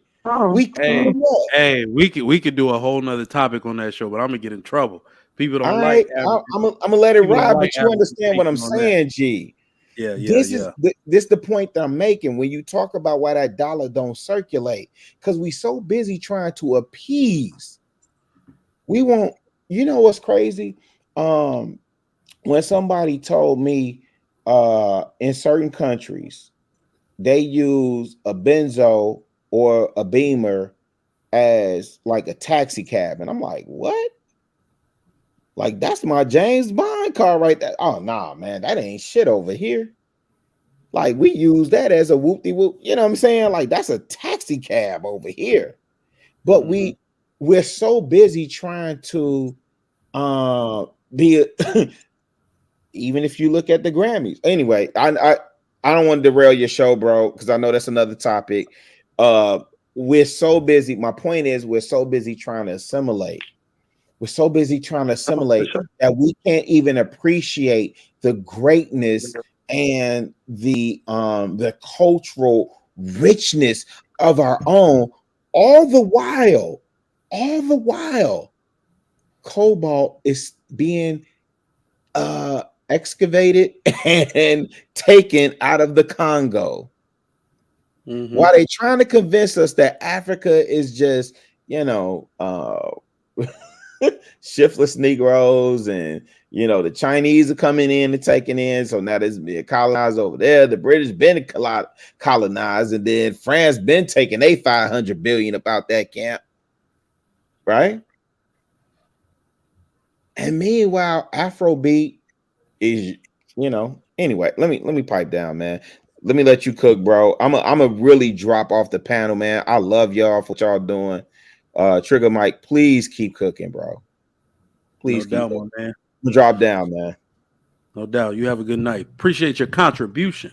Let's give it up for Rilla. Came through and dropped it. Let me give my answer on this, then we're gonna go back around, because everybody was touching on individual, like, economic things. I want to touch on a bit of the family things when I talk about economics. Just try to steer it in a different direction here. So I'm gonna just do one thing. Black people need to learn to live together again. When I say, why are black people broke, it's because we believe we have the luxury of personal space, like we make all that goddamn money or something. I'm dead serious about this. How much money you think you got to make that everybody want their own apartment? Everybody want their own, but I got to live by myself. My mama get on my nerves. Now, hear me out on this. If 70% of the black people alive today came from a single parent home, and we should not be talking about the luxury of personal space. We shouldn't.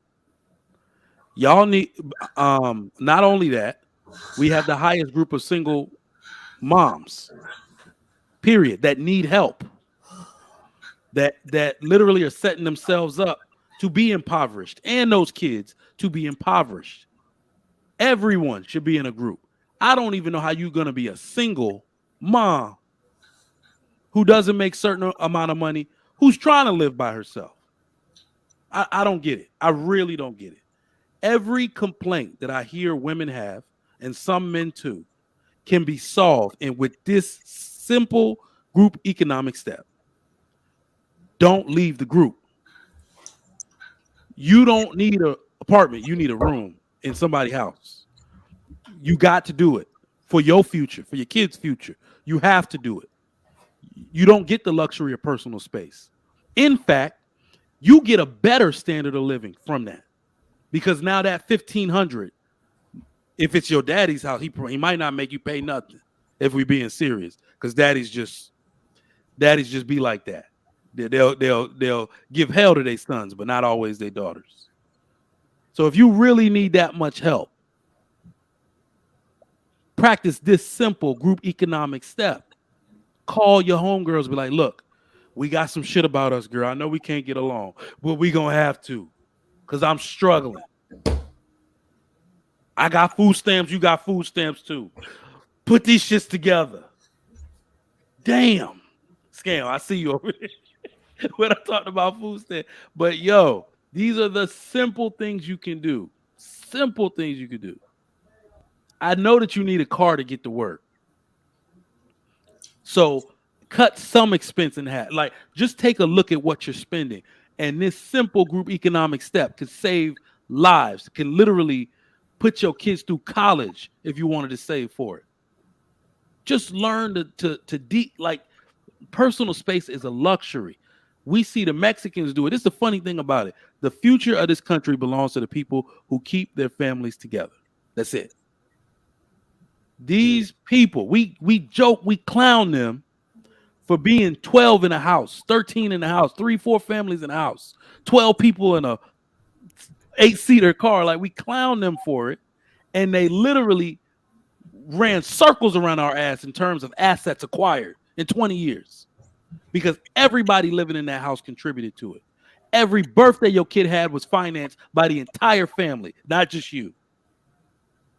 Somebody needed money to go off to school, they sent that kid with it. Somebody needed money for a down payment on a house, somebody did. Like, this is what we should be doing. Nobody can afford in the Black community, rarely anybody, I'm sorry, to not practice this basic economic step, especially if you got children. I'm going to yield back on that one. Wife school, what do you got? Yeah, my head's been bopping a lot because when my marriage ended, it was just like, I have 3 kids. I got to go back to the house. As much as I didn't, want to be in that situation, it's the most viable situation where I can save my money and provide for my children. Your parents will be very, welcoming and everything, but it kind of sucks on the back end because nobody want to be in that situation. But it has worked for me. I've been able to invest more in stocks. I've been able to put money aside for my children. I've been able to put more money into my little side business and things like that. And so it's very beneficial in that sense. I think we can practice. What would be nice, I know that people hate this, but what would be nice is if we could get a system how we tithe into churches and get a lot of people to tithe into something like that for our community so that we can come together and buy blocks, put up schools, put up grocery stores, those types of things, laundromats. A lot of people go to the laundromats. And when I look around, all these liquor stores are owned by other communities and we spend our money with them. So it would be nice if we could get some sort of system, like a tithing system that we all put into, that we can, acquire more.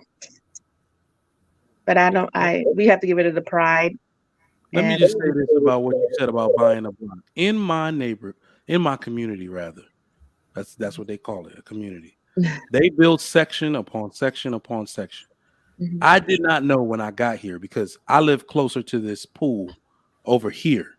Like they put like 5 pools. They look like little mini theme park, swim park pool. So we were all hype. And I was like, why is everybody here Middle Eastern? The other Black lady said, oh, you don't know? This entire section, it's about 150 homes. They all live here. Like literally everyone that lives here in this section is from the same Middle Eastern community. Wow. I was befuddled. Like, did they all decide to buy houses? They did that on purpose. They went in, like they literally found some kind of investment fund to buy that property so they could buy it from them. Like, what is it? Yeah, crowdfunding, whatever you call it. Mm-hmm. They did that on purpose. Those people are related to each other. I could not believe it. That's awesome. Oh, yeah. And they have dual citizenship too, so they can get money from here in America and they get money back home. Yep. They get access to so much stuff. Yeah, I don't know. Time to go to Ghana. When you see it, it's the funniest part. Like when you go on that side of the community, everybody going up a side, walking, because they walk a lot. Those Middle Eastern women just be walking in the middle of the day. So you'll just notice, like, am I in Little India? What's going on?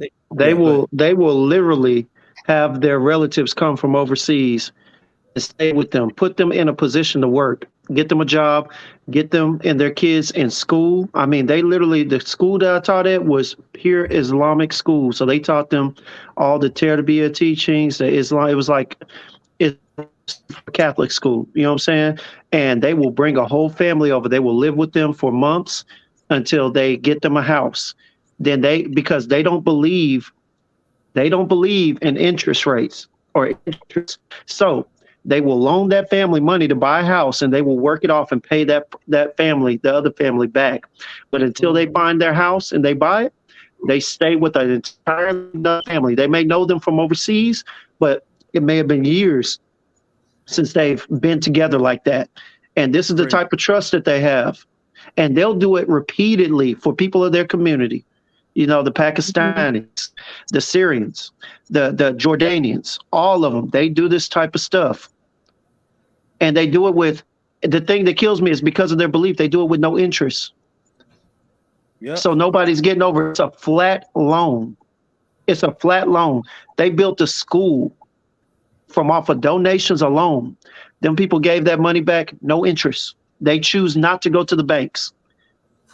They have their own banking system within their community. And they've got plenty of money from overseas and here. And they reinvest in each other. They come over. There's a lady that does weddings. Guess what? There's about 5 of them. They may be of different nationalities. Each nationality, they go to that lady. She does a beautiful job. You know, hey, they got a person that works delis, bakeries. They go to them. They got restaurants. They got communities for shop. I mean, they do it all, but they will wear their Gucci. They will wear their designer brands and buy their BMWs and Mercedes. But outside of that, it's in the community. Indeed. And I'll just say this in podcast. I just read your stuff, so you can go next. I'll just say this. These, I forgot what the hell I was going to say. Podcast, go ahead.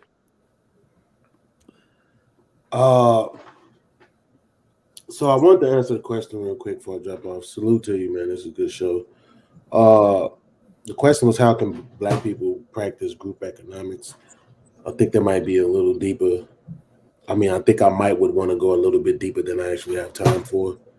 But I would say there's a quote, I believe it was from Malcolm X, says, "Don't be in a hurry to condemn people for what they don't know, because there was a time when you didn't know what you know today." And honestly, right, one of the reasons why we don't practice group economics, besides things that Scam won't let me get away with saying, like racism, white supremacy, and systemic oppression, is the fact of how we treat each other, right? And, one of the greatest things about Malcolm X's story is that you can see who this man was in the beginning and how he did everything, quote unquote, wrong that you could possibly do, and then somehow still became Malcolm X. So I've always been a person who believes in redemption to a certain degree. Like if you out here touching on kids, probably ain't no redemption for you. But at the end of the day, I think the first thing we have to do is to realize that just because a person don't know what you don't know, that does not give you the justification to be condescending, right? Make that person aware of what it is that you don't know. If they don't understand and you're unable to get that person to understand, then put your ego to the side and realize that you're not communicating effectively, and put them in a position to meet someone else or read someone else or watch something else that make that person understand. I know I got young cousins that get to the bag in whatever way they get to the bag. And I remember I had one of them on one of my shows once, and I asked him, I was like, "Bro, why don't you invest?" And he was like, "Man, because I don't know nothing about that.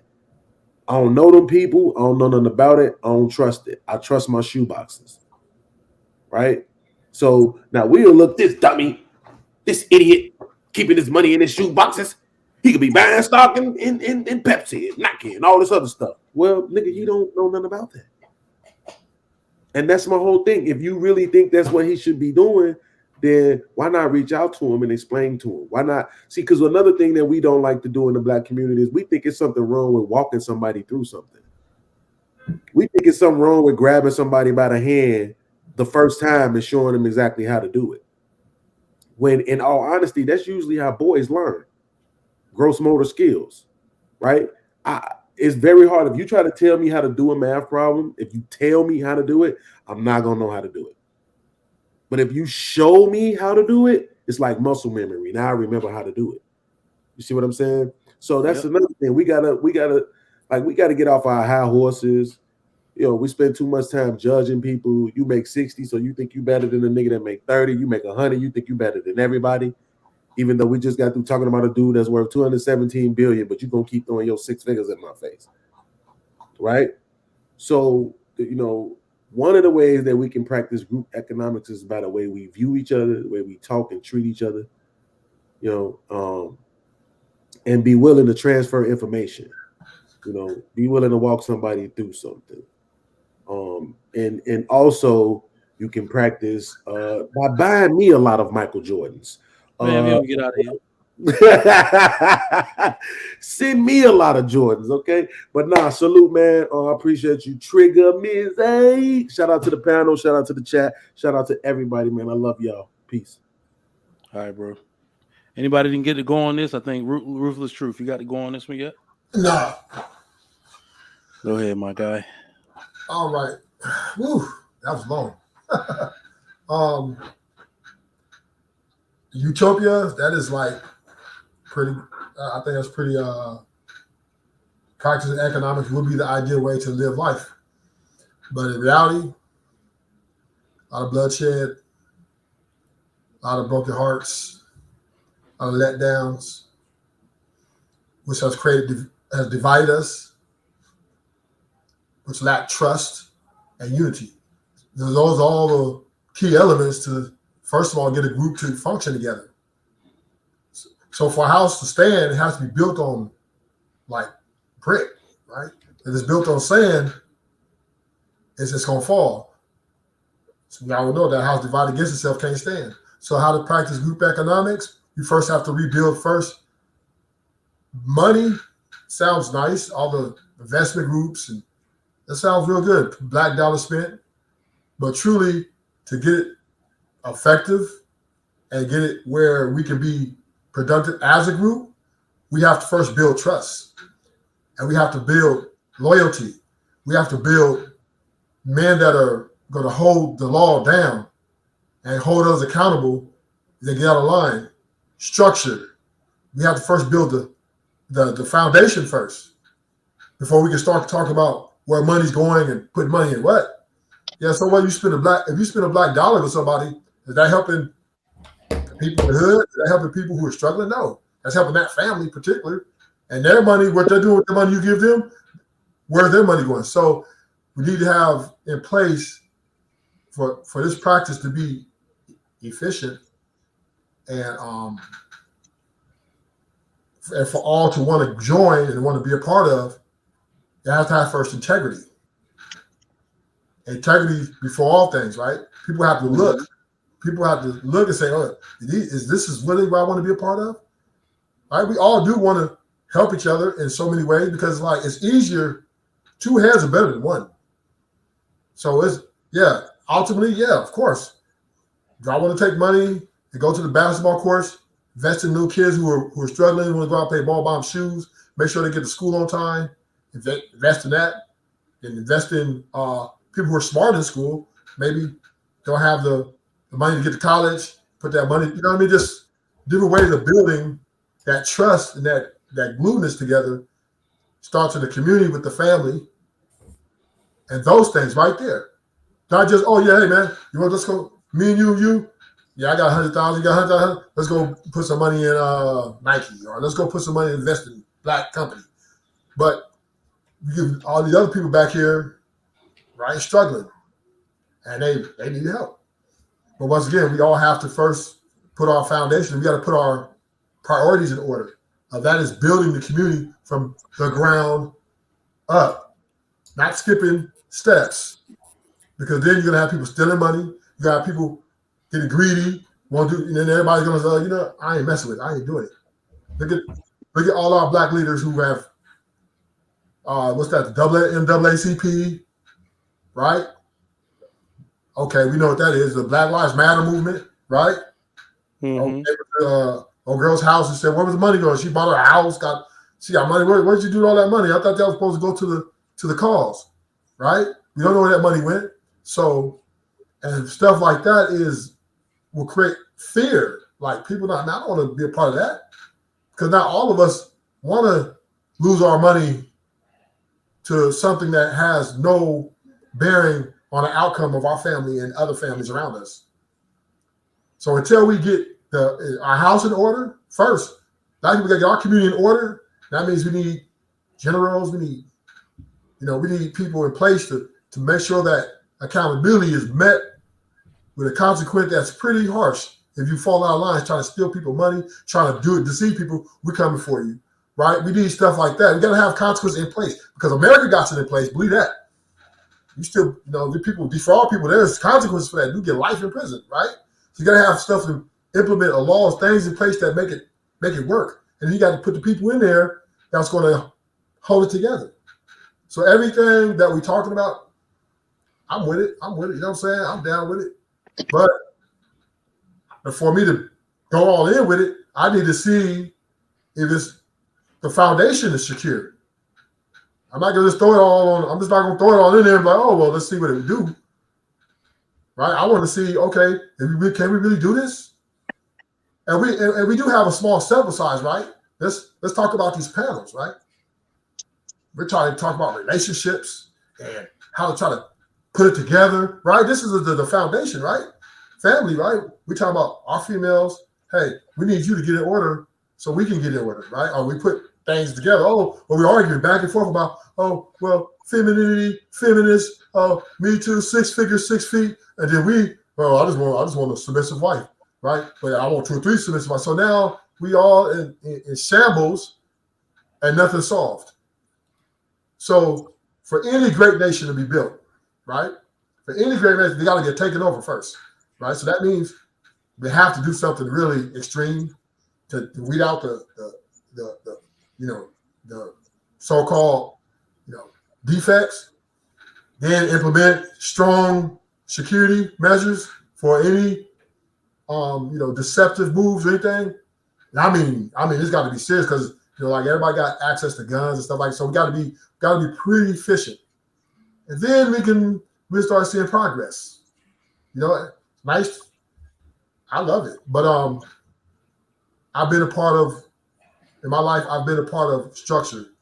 I've been in leadership positions over a group of men, and I was pretty successful. But the problem is you have these group of people over here, they want to beat everybody up and take everybody's stuff. You got to watch them. You got these people over here, all they care about is, buying nice things and making themselves look good. And you got these people over here, right? So you got a lot of work to do. It's a lot of work, man, to build an economic success, man. Buying land and putting our money together and work takes teamwork, man. Yeah. So I'm gonna land this plane and just say, hey, if we can do what it do, shoot, I'm with it, but I'm not with it if it don't look right. Indeed. All right. We're gonna make clear the floor for some dust. He's gonna sweep. Try to listen for the gems if you can. I'm innocent. Go ahead, Man. I know what you're talking about. Okay, people, listen. The community is out of control because we're all black. We got to stick together, work together, and build it. What the hell ever. There's some people that's doing something and they're gonna have something. Then there's the rest of y'all. We asked y'all to get your faith and whatever you follow, your fitness in order and your finances in order, and you said no. Therefore, and you keep spending money and you keep eating and you keep doing the stuff you ain't supposed to be doing. So go over there and be broke and get it over with. Stop coming over to everybody. Oh, we need to build a community. But God, if it was the man, there's the woman. No. There's things people do to get money. And things people do to blow money. You chose the stuff that's gonna mess up your money. And then you're coming to me, you're coming to other people. We don't want to hear that. You decided to do what you wanted to do. You broke. It is what it is. And it's always some kind of, we got to put it together. But if I look at your cell phone or look at the conversation you've been having, even on the dust pounds for the last 60 days, I'll show you your destruction. You work in the community for the demolition department, yelling at the women. Oh, I hate you, baby mamas. Next thing, hey, what's good? The kids sleep. Let me come around there and give you this wood. I know you. I see this. The woman, he got to make 7 figures and he got to be rich. Quan Jenkins came right. He ain't had no job. And he bent you over, stroked you out, and Ubered you back to the streets the same day. Your behavior is out of control. You don't like each other. Black men and black women don't like each other. Black men don't like black men. Because what happens on every panel? I got more money than you, dog. I'll punch you in your face. I got more hoes. Every day. Am I wrong? Oh, I'm wrong, right? I'm wrong. But we got to stick together. And like you said, we got to put these people in the same house, same neighborhood, and all pile them up together. I ain't going over there. Nah. We got to stick together because we's black. 15 minutes in, as soon as they park the cars. Dark skin, light skin, dark skin. That's a shootout. We didn't even park the damn cars and put gas in them. The answer is no. Just no. But there are organizations, there are people. There's a high percentage of people who are out of control. Stay away from them people. They got their community. It's called the Nation of Wigwam. They deep. Then there's some people who are handling business. These people who are handling business, got the houses, got the wives and whatever they got going on, got a good life. They don't need you. You the problem. They're trying to stay away from you. They're just being nice when you answer, say, yeah, and tell you something to get you off the damn phone. But this is an individual thing, and people need to take care of themselves. Get whatever faith you follow, whatever fitness plan you're on. Most of you fat. You're fat, so you failed the fitness test. You failed. And your money ain't looking right. Get it right, because there's people coming over to this country every day. They're not coming to play games. Let me just tell you that now. Venezuelans. I live in the lovely sunshine state of Florida. There's people who come from a lot of countries. They're serving food in the back. All they know how to do is cook the damn food. Then they know how to speak the food in English. Then they can serve the food, bring the food, and they know food English. Then eventually they know server English. Then they learn something else. Every one of these places you go to, Dunkin' Donuts, or Target, whatever, AutoZone, and there's a 23-year-old dum-dum that can't do nothing. Excuse me, I'm at Dunkin' Donuts. Do you have any donuts? Huh? Donuts? Huh? McDonald's, they can't get an order right, and they're complaining. I'm oppressed. They don't pay us enough. They only pay us $30 an hour. It's immigrants saying, man, I can't wait to get them dum-dums up out of here. But it's going to come a time, just like 2001 happened, 2008 happened, where there's going to be 6 jobs in your state. And your ugly ass ain't going to have one. Then you're going to run to the government. Government's like, sorry, our office hours are from 9 to 5. And it's going to be on. You're going to have to stick, if you don't have it noticed in the real estate game, multifamily is the future in every major city. Why is that? Because they know you can't afford the rent. If the rent $1,900 a month for a 1-bedroom, 2-bed, that means 2-3 families going to be in 1-bedroom apartments. They're going to make a closet and put a bed in there. Y'all see how this is working out? And honestly, they know black men, black women, they're just men and women, because all the other races are out of control too. They know you can't get along, can't work together. And they're going to pack y'all into multifamily homes. Kids out of control. Your kids, their kids, all in the same house. I ain't even gonna go to the rest of it. Y'all figure the rest out. Do the math. Y'all know how to, since y'all such businessmen, do risk assessments and future analysis and all that stuff. You tell me what's about to happen. I ain't gonna be there. I'm just saying. That's dope. My man Dark Lake. What's going on, bro? How you doing? Thank you for having me on the show, Trigger Mike. I appreciate it. Always, my man. What you got on the topic? Yeah, I just want to say thank you. What's up, Ruthless, Black Dragon, and Dusto? I haven't spoken to you guys in a minute. How y'all doing? And Jay Bizzle, how you doing, man? So the title of the show is the Black community broke? Okay, and my thing is, I don't think the problem is the Black community being broke. I think the problem is the Black community having big ass mouths, constantly talking about being broke. I think that's the problem. And the thing is other communities, for example, like the Hispanic community, they be broke, but they're not like projecting the idea that they're broke to the entire world, right? And unfortunately, I think the catalyst of opening your mouth too much and expressing to the world how much you don't have, I think the catalyst for that is Black women, to be honest. Because not that Black women are the only ones who do it, but I think they're the catalyst for that situation. And the reason why I say this is because it's well known, reputedly understood among the masses, that Hispanic men make significantly less annually than Black men do in America.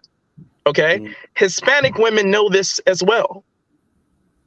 And even though there's a lot of Hispanic women who date Black men, at the same time, Hispanic men don't have to deal with an influx of Hispanic women making YouTube videos, TikTok videos, and just projecting to the world and complaining that their Hispanic men make less than Black men do.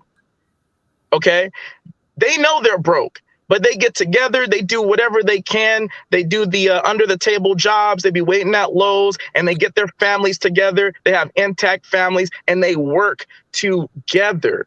They're not judging one another and shaming one another and putting each other down for not having shit. Okay?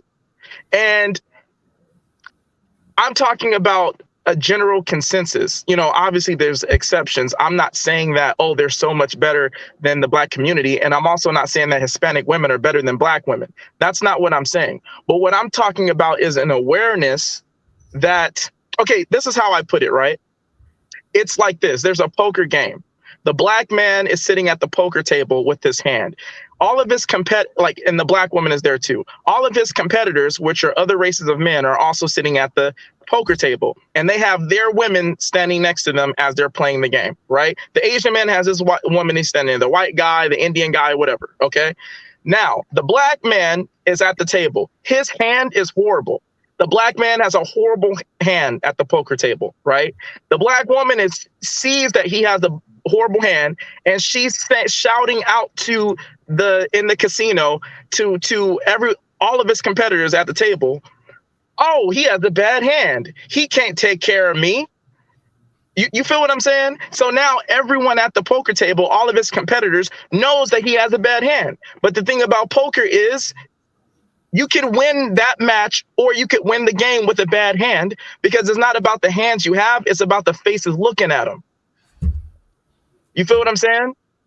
And so I think that is the issue. And I don't necessarily think it's 100% Black women's fault that they think that way and that they don't realize it. I think it has a lot to do with the modern world in which we live and how entitled people in general are. So people have this idea, no matter what race they are, that they're not supposed to struggle, that there's not supposed to be any form of adversity in their lives, which is why so many people are so easily prone to depression today, right? I'm not judging people for being depressed or suffering through that thing, but what I'm saying is that it's easier to have someone indulge in that negative environment because of how everyone is essentially entitled. And I'll just end it here. If we could look at who we descend from, no matter what race you are, right? There was shit that people had to struggle through to maintain their families and to build something. And we live in the most posh society today. No matter what your socioeconomic status is, you're still more rich than any person who ever existed before you. And if we could just hone in on that one aspect, that one fact, and build with it, instead of having self-hatred and hating each other, and so that we put down people who have potential or people who we deem to not have potential. Like what podcast was saying earlier, most of what he said I agree with 100%, right? It's like we got to stop being ashamed to walk people through shit. Mm-hmm. Yeah. Facts, man. Okay, you just want people to go behind that. All right. But hey, if it's Jay Bizzle, then he's good. Don't worry. Nah, JB about to. I think he was cooking this up earlier. Now he about to drop the whole, what is it called? A hot pan of grits. The whole pan of grits on the black community's head. But just know I beat JB in a debate a couple times. I just want to put that out in the atmosphere. I don't even want to start this because I know. No, but he probably be the third time though. He probably be the third time. Be a debate. Look, his face, he ain't even smiling. All right, what are you doing, JB? You can go against me if you want. What's up, y'all? Hey. Yeah, I got a few things to say, but I'm gonna just start with this, right? So, what Lil Podcast was saying, what you guys are saying, as good as it sounds, it's not true. Like when you all say, you gotta be willing to lead people through things, right?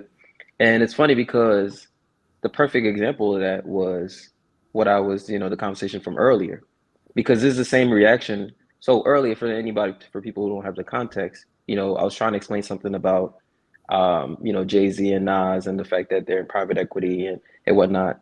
And one of the reasons I was trying to explain that, by the way, is because I happen to know a lot about that domain, right? Like, I have actual real world experience in that domain as an investor myself. So, and I understand a lot of the dynamics of the private equity markets and how they make people rich. You know what I'm saying? Like, I have friends of mine who are literally managing directors and partners at top Silicon Valley firms, and I could put their names in the back chat if you guys are curious. So I'm trying to explain something that I have like real world experience and knowledge in. And every time I try to talk to Black people about it, they're quick to argue with me and they don't have any experience in it. Right. And I'm trying to give them an insight into what I've seen when it comes to power. Right. What I've seen when, I'm having dinner with somebody and I can see them make one phone call and make a move that can literally alter 1,000 people's lives just like that. Right. And that's power, by the way. Right. That's real power. Right. This person can at dinner just make one phone call and that one call results in something that alters 1,000 people's lives and they don't even know it. And so I'm trying to explain that, but guess what? Every time, and there's tons of proof of this, by the way, on these panels that I try to explain these concepts to Black people. Guess what I get back? I get pushback. And none of these people have any private equity experience. And none of these people understand power. So when you say, okay, you gotta, try to explain it, what's the point?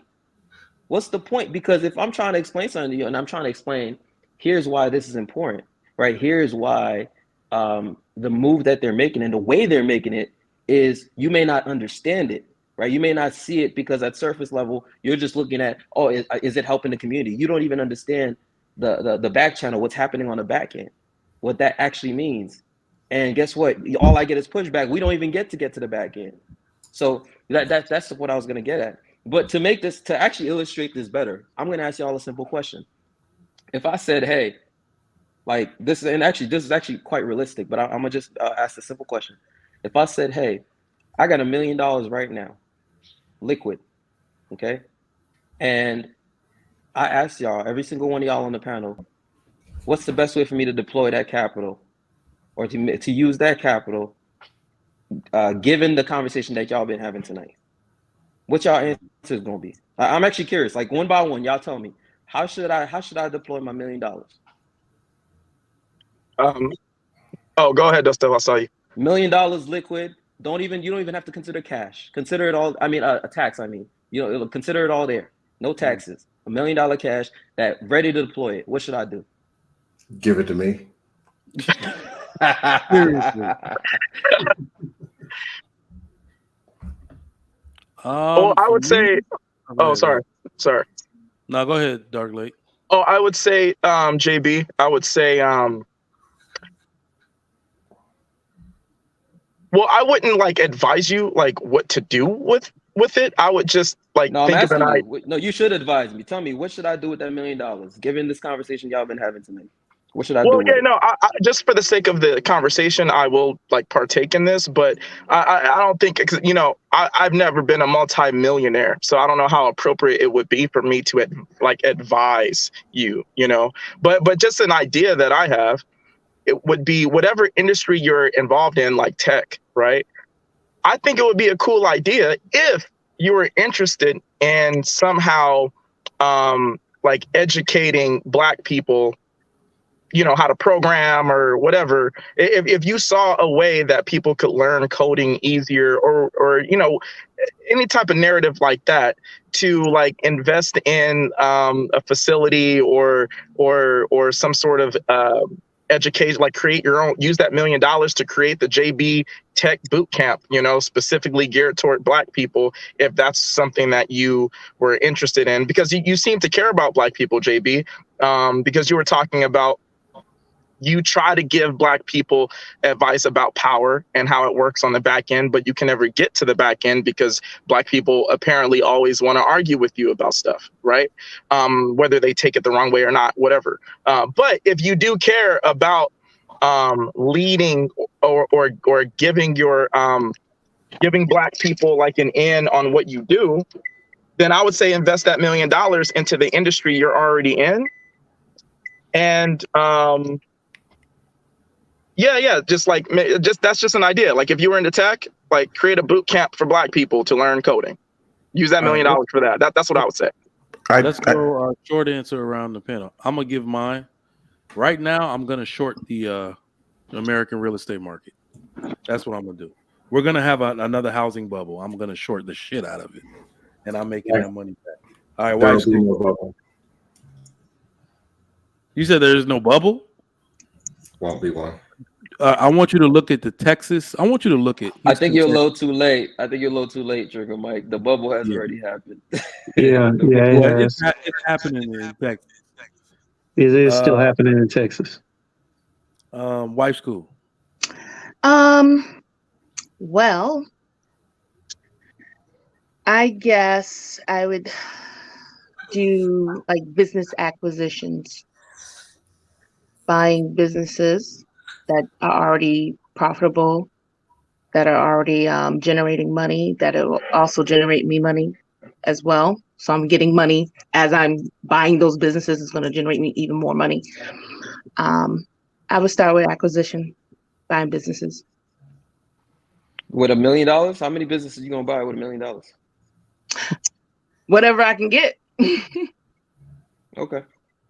And can you tell us what you thought of our answers after, JB? I think he's definitely gonna tell us. Ruthless Truth, short answer. What would you do? Liquid million. No tax.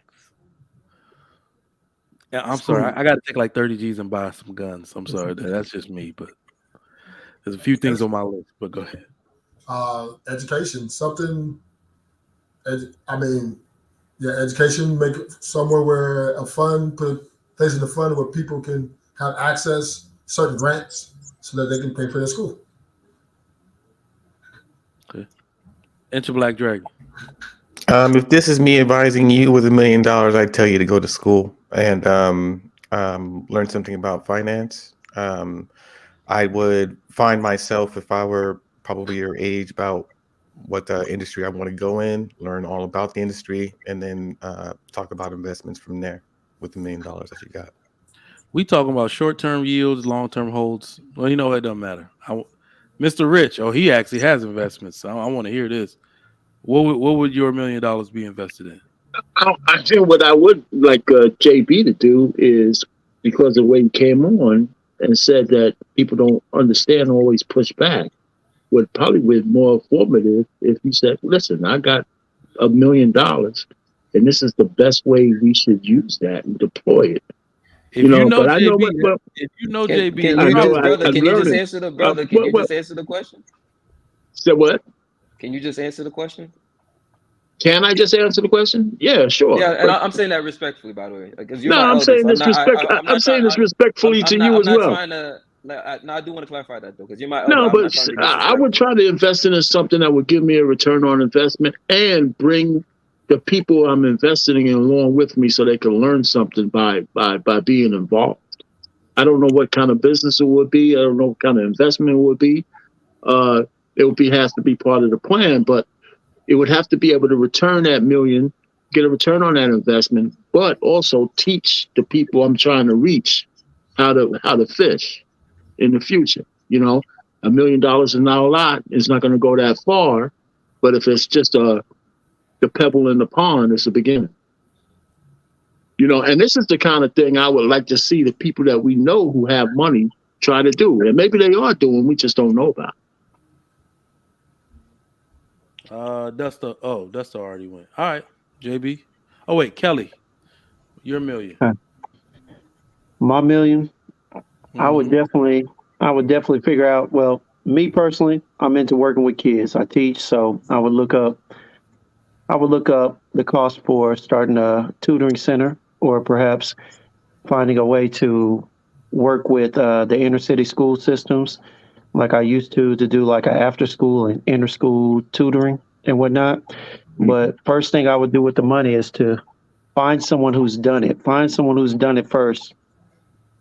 Invest in getting some type of mentorship from them, getting educated because I don't know it.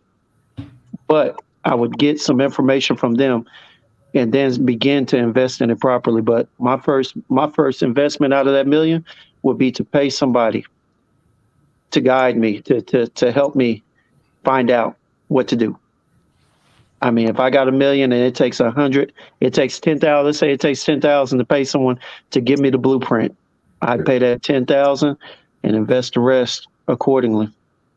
But it's got to be invested in somebody that knows more than me. There you go. Okay. That's not bad. All right, JB. That's everybody, I think. Yep. All right. So here's why I did that exercise, right? Because the point I was trying to highlight with the private equity, and I'm coming all roads lead right back to private equity. So I'm gonna tell you why.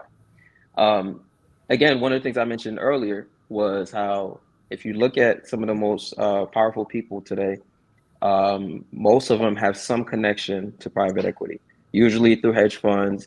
And even if they're not connected through a hedge fund, most people, whether you realize it or not, most wealthy folks, most powerful people, have connections to venture capital firms, even if they don't have their own firm, because there's something called a limited partner. Okay, so wealthy individuals, right?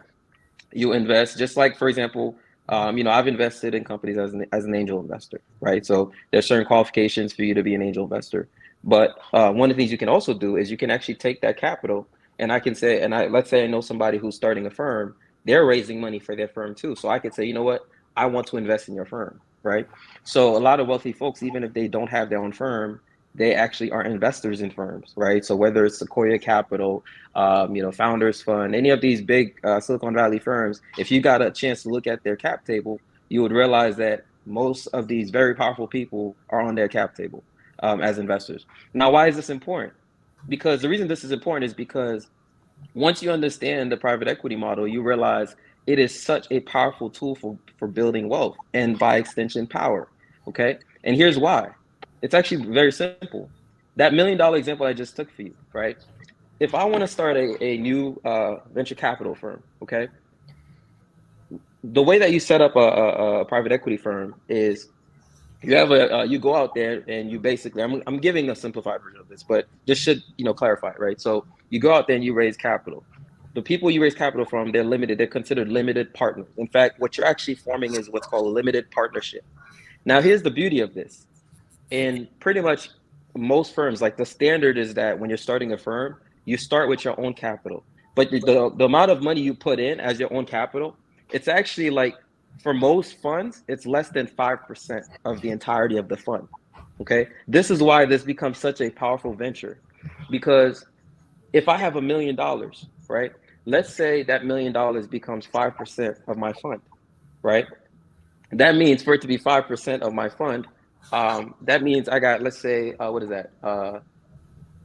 $20 million fund, basically, right? So that's a $20 million fund. And I've contributed $1 million to it, but I now also have $19 million to play with, right? So I've just multiplied the money that I have, right, by all this extra money that I can use to invest. And guess what? I get to benefit from the return on investment on the entirety of the fund. Okay. Not only that, I get to charge what's called a management fee, right? So every year, as I have this capital that I'm managing, right? That's what you're effectively doing when you have a fund. You get to charge a management fee. And that management fee, once you're speaking at the level of millions, right? That management fee is significant, right? You end up using that management fee for your overhead, right? Your back office, all that stuff. But also, that management fee basically contributes to essentially what you could consider your income. Okay. So then on top of that, right, for every investment that I make from this fund, right, there is a structure where basically I get a certain percentage after my investors have recouped their investment. Depending, this all depends on the negotiation.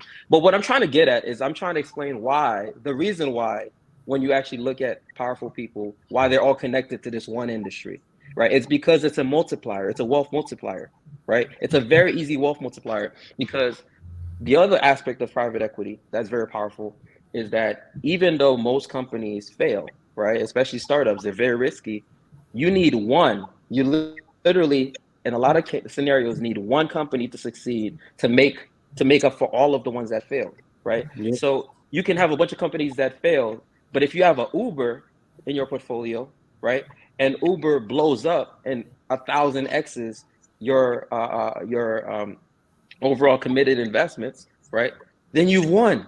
So you could have had every other company could have been a failure, right? This is why, again, so many of these people are like connected to this industry. If you look up this guy named Chamath, right? This guy named Chamath, he used to work at Facebook. Just Google Chamath, Chamath, right? He used to work at Facebook. He was on the growth team at Facebook. He's now a billionaire, right? And guess how he became a billionaire? It's simple. He started a venture capital firm called Social Capital. Now, I'm not trying to simplify. I'm not trying to say that being in private equity is easy. But what I'm trying to get at is that when I brought up what I was saying about Jay-Z and Nas earlier, what I was trying to highlight is that these brothers are like building serious wealth, right, behind the scenes. Serious. I'm talking about numbers that y'all don't even understand behind the scenes. That wealth can convert into power, true power, not just, hey, I get to say what I want. I just have fuck you money, like the stuff we talk about. I'm talking about true power. But the moment you hear a lot of Black people criticizing them, they'll say, well, what are they doing for the community, right? And completely miss the point that before the Jay-Z's of the world and the Nas's of the world, and even actually 50 Cent and Beyonce and Serena Williams, right? Before they got into this industry, there was basically just Robert Smith. That's it. Robert F. Smith, right? That was pretty much, there were a few other people, but I'm saying the only real significant Black people in that domain was Robert Smith. That's it. So now you have a field that literally multiplies wealth, right? There's a transfer of wealth happening in private equity every fucking day, okay? And now you have Black people, a lot of them sometimes, a few of them that you would have never even guessed, right, are in that room. And now they're in that room, and not just as a face, okay? They're actually decision makers. They're real decision makers, real power brokers, right? So that's what I was trying to highlight, is that is a very important aspect for us to do anything. When you start talking about investing, like if I got $1 million, I'm not going to go put it, and buy business. And I'm not trying to crap on you, the wife scholar, right? But here's the reason why I'm not going to do that, because I'm limiting my wealth potential, right? When you go and you just, okay, I just want to go acquire a business. Instead, you've got to find a way to multiply it, right? You find a multiplier. And this is why the industry is so powerful. This is why everybody who makes money, who is smart, right, who has any decent amount of capital, they go straight to private equity. You don't even have to take my word for it. Literally, just do your own research on this, okay? Everybody who has some sense, who makes significant capital, the first thing they do is they go straight to private equity with it. Now we get to just come on YouTube and whatnot, and we hear people talking about real estate all day and wholesale and all this other stuff. And I'm not saying they're not important, but that's still like down here, okay? Like these people are thinking it's at a much higher level, right? Wholesale and making a few $100,000 off of wholesale. And I'm not trying to diminish that amount of money, but I'm saying the person who's thinking at the private equity level, right? To them, that's like they're not even giving two fucks about the stuff that we talk about when we talk about building wealth. And that's why I'm saying it's so important to not just like immediately go to attack mode or to like pretend to try to diminish the work that the Nas's and the Jay-Z's and whatnot are doing, right? It may not be visible to you, right? It may not be immediately clear, and you may just think, oh, they're just getting richer. No, because I'll give you an example. For example, with Nas's firm, okay? If you look up Nas's firm, right? Nas has made generational changes in some Black people's lives that most people don't even realize. There are Black people who didn't even know what private equity is, right? And Nas hired them at his firm. And these people have had the opportunity to broker deals, okay, $100 million deals. And now they've become respected people in the space, right? Those are Black people now. That's one Black family, even if it was just one person, that's one Black man, right? There's a few of them. There's one guy who works over there that I know, right? Like he's a Black man. He had no idea about this industry at all before he got into it, right? Now he becomes, well, I don't want to say his exact position, but basically he starts working at that firm. And now this man had the trajectory of his life and his children has forever changed because of this. Okay, that's powerful. This is not something to minimize. Well, right? JB, that is powerful. JB, I wanted to say that I always thought that sometimes when you have like the Black community criticizing successful Black people, like what are they doing for the community? That's the question that's always asked. I always thought that Black people asked that just because those successful Black people weren't giving away shit. And I think that's what it is. You know what I mean? Like they just want them to just like, here's your 40 acres and a mule now. You know what I'm saying? Like, I feel like that is a part of the critique. But JB, I'm going to go, guys. JB, I'm sorry to cut you off. But I think you said some important shit, man. And just notice that all the Black people on this panel was listening, bro. And nobody pushed back at you. And I think that is progress, right? But I'm better off than the rest of you. I got his phone number, so ha ha ha for the rest of y'all. That was cool, JB. Hey, you guys have a blessed night. All right, Dark Lake. All right, Dark Lake. All right, because your boy is tired. I'm still gonna push back though. I'm still gonna. I be lying, talk about I work at 5 a.m. tonight. I don't know what the hell happened. I think everyone gave the same kind of answer when we were talking about like how we're gonna grow economically as a social group, as a community. I think everybody except me. Right. Yeah, everybody except you. But what I mean was, I think I can kind of summarize it because I was thinking about it when Ruthless Truth was talking about it earlier. Oh, you out? All right. But I think it's like it's a government. Like what we have to establish for ourselves as Black people is a government, how we govern our money, how we govern our resources. And I think that's the connecting tissue because a government establishes rules of what is and consequences, as Ruth was saying, for those who misappropriate and misuse, right?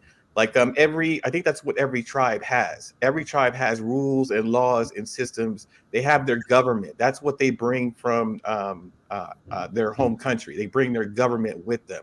So that's why when you have the Bernie Madoffs and all of the scammers and things like that, they're quick to disavow and say, hey, that person they're ostracized. We don't want he's not invited to the cookout. He needs to go to prison, and they'll tell it to you on TV. This is not what we do. This is not how we get down.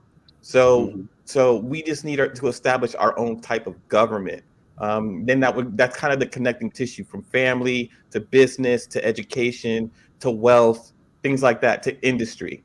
So I think we need to establish our own government, and we just haven't had the chance or the leadership to do that yet. Because what you're talking about is establishing trust, right? You have to trust somebody that's going to take leadership and not going to lead you astray for their own personal gain. And that's not easy. I mean, we've had leaders, but our leaders who gained so much trust and currency have been assassinated, right? And when we're talking about successful leadership, that's an exception would be Barack Obama. He's the only one that's been successful enough to lead the entire country for successfully 8 years without being, targeted or shot at. I mean, he was probably targeted, but you get the point, right? We don't have a lot of male leadership to look forward to, but we need to establish a government just within ourselves. And when you say government, you're talking about a structure. I mean, you're not talking about okay. No. I'm not talking about like parliament. Okay. But I'm talking about government as in we manage You know, I'm what I with you mean. now. Okay. I'm with you. Okay. Okay. I mean, those things. I mean, that's the Chinatown model, right? They basically, yeah, they govern. They use whatever considerable local laws to get whatever they want. They want to usurp their own tax dollars to say this is how we want it spent. Everybody, we can literally do that. We We could gotta have have structure. only black. What do people always say? A white officer came in the neighborhood and shot. Well, we could actually make it so only black officers police the neighborhood. We, Like we, we just saw how you, well that works. exactly. Well, I was like, you can make it. You can Okay. if you pay tax, Mm-hmm. you literally have a say. People don't even understand how that works. And if somebody's going to use the word education, that's the education that's needed. Right. I agree with that. Understanding of your local government processes will save you, each Right. individual household. But So Trigger I'm Mike, more so, I didn't want to say it earlier, but I'm more so on JB's side because let me tell you something, as an African, you ain't doing nothing without no money. That's for damn sure. And it's not even just FU money like people talk about. It's like the world likes to do this thing, especially in America, where at the end of it, it's going to come down to money. And the person with a lot of money is going to say F you. So you need somebody black that got enough money to be like, no, fuck you too. That's what, because so we don't need just FU money. We need FU2 money. And that type of influence, like, those power players that are in the private equities and all that stuff. I watch that stuff too, that market. They all know each other and give considerable advice to each other. So this is why I look at the oppression talk about the black community. Do you know who gave this game to Jay-Z? Warren Buffett. hey, Warren Buffett. Trigger Mike. Let me give you what you just said was so spot on, right? And I'm gonna give you the perfect example. So I was the founder of this startup, okay, and I was raising funding for my it was a tech company, and I was raising funding for it. It was a company called Runway Technologies. We were at the Harvard Innovation Lab, and I remember, like, there were certain investors that, at the time, we were trying to talk to them and whatnot, and I mean, it felt like it was damn near impossible. And we had one meeting, okay, with this one lady. She was actually in the C-suite at this company called DigitalOcean, which, if there's any developers watching, the stream, they're probably familiar with DigitalOcean. But anyway, she also happened to make angel investments as well. And we had a meeting with her, and I just kind of threw it in there that, oh yeah, we've been trying to get in touch with so and so. And she pulled out her phone, I'm not kidding you, and just called that person right then and there, right? And you know what I'm saying? And I'm saying this to the point, like, I mean, like, nowadays it's obvious to me, but it's like, to your point, all these people are connected. They pass deals to each other, right? So, like, if they're not the right investor, for example, some investors only invest in artificial intelligence. Some of them only invest in consumer tech. Some of them but they're not going to just, if they see a deal that seems like it's a good deal, guess what they do? They pass it on to their, to their friend who invests in artificial intelligence. What that does is it builds goodwill, right? Because if I pass you a good deal, right? Just like, me as an angel investor, I might get a lead and I'm like, okay, I'm not really interested in this, right? But I have other friends who are angel investors, and I'm like, you know what? I know he's very crazy about social, tech, right? Social network tech, audio tech, whatever. Let me send that over to him, right? So now that builds goodwill because, especially if it turns out to be a good deal, because JB sent that to me. So these communities are very tight knit and small, which again adds even more to the power component, because these are the most powerful people. They have a concentrated amount of capital, and this capital is not just financial, it's social, it's human capital, right? So this power is concentrated, and for a long period of time, you did not have too many black people in it. But now you have serious black people that honestly a lot of people would by default want to talk down on, like the Jay-Z. Yeah, he's a rapper. Look at his hair, look at whatnot. But guess what? Jay-Z can do whatever the fuck he wants. And I know there's gonna be some black person say, it's still the white man. Bullshit.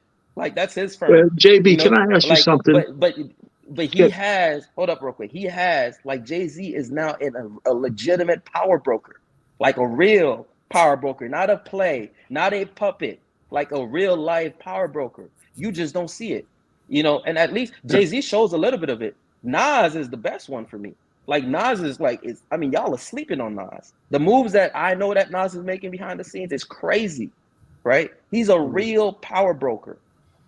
And this is very important for Black people, whether y'all realize it or not. You know what, JB, can I say something to that point though? God, the brother who just left said that black people said something that, they don't appreciate, what those guys are doing. Sometimes people just need to be shown how what they're doing translates.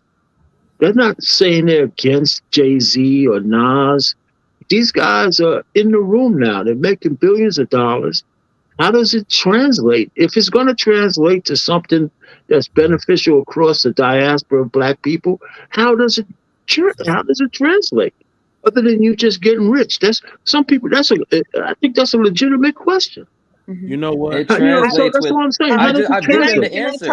I've given the answer. Y'all keep missing No, the but answer. that's okay. The answer is I'm more power. interested. I don't really care about power. I like instruction. Did you hear what you just said? Blueprint. Okay. You just But said you don't care I about was power. more. Let her talk. Let her talk. I'm not Let her concerned talk. about the power. Let her talk, and then I I'm know up. you are because you're so like adamant. Okay, that's fine. That's your aspirations.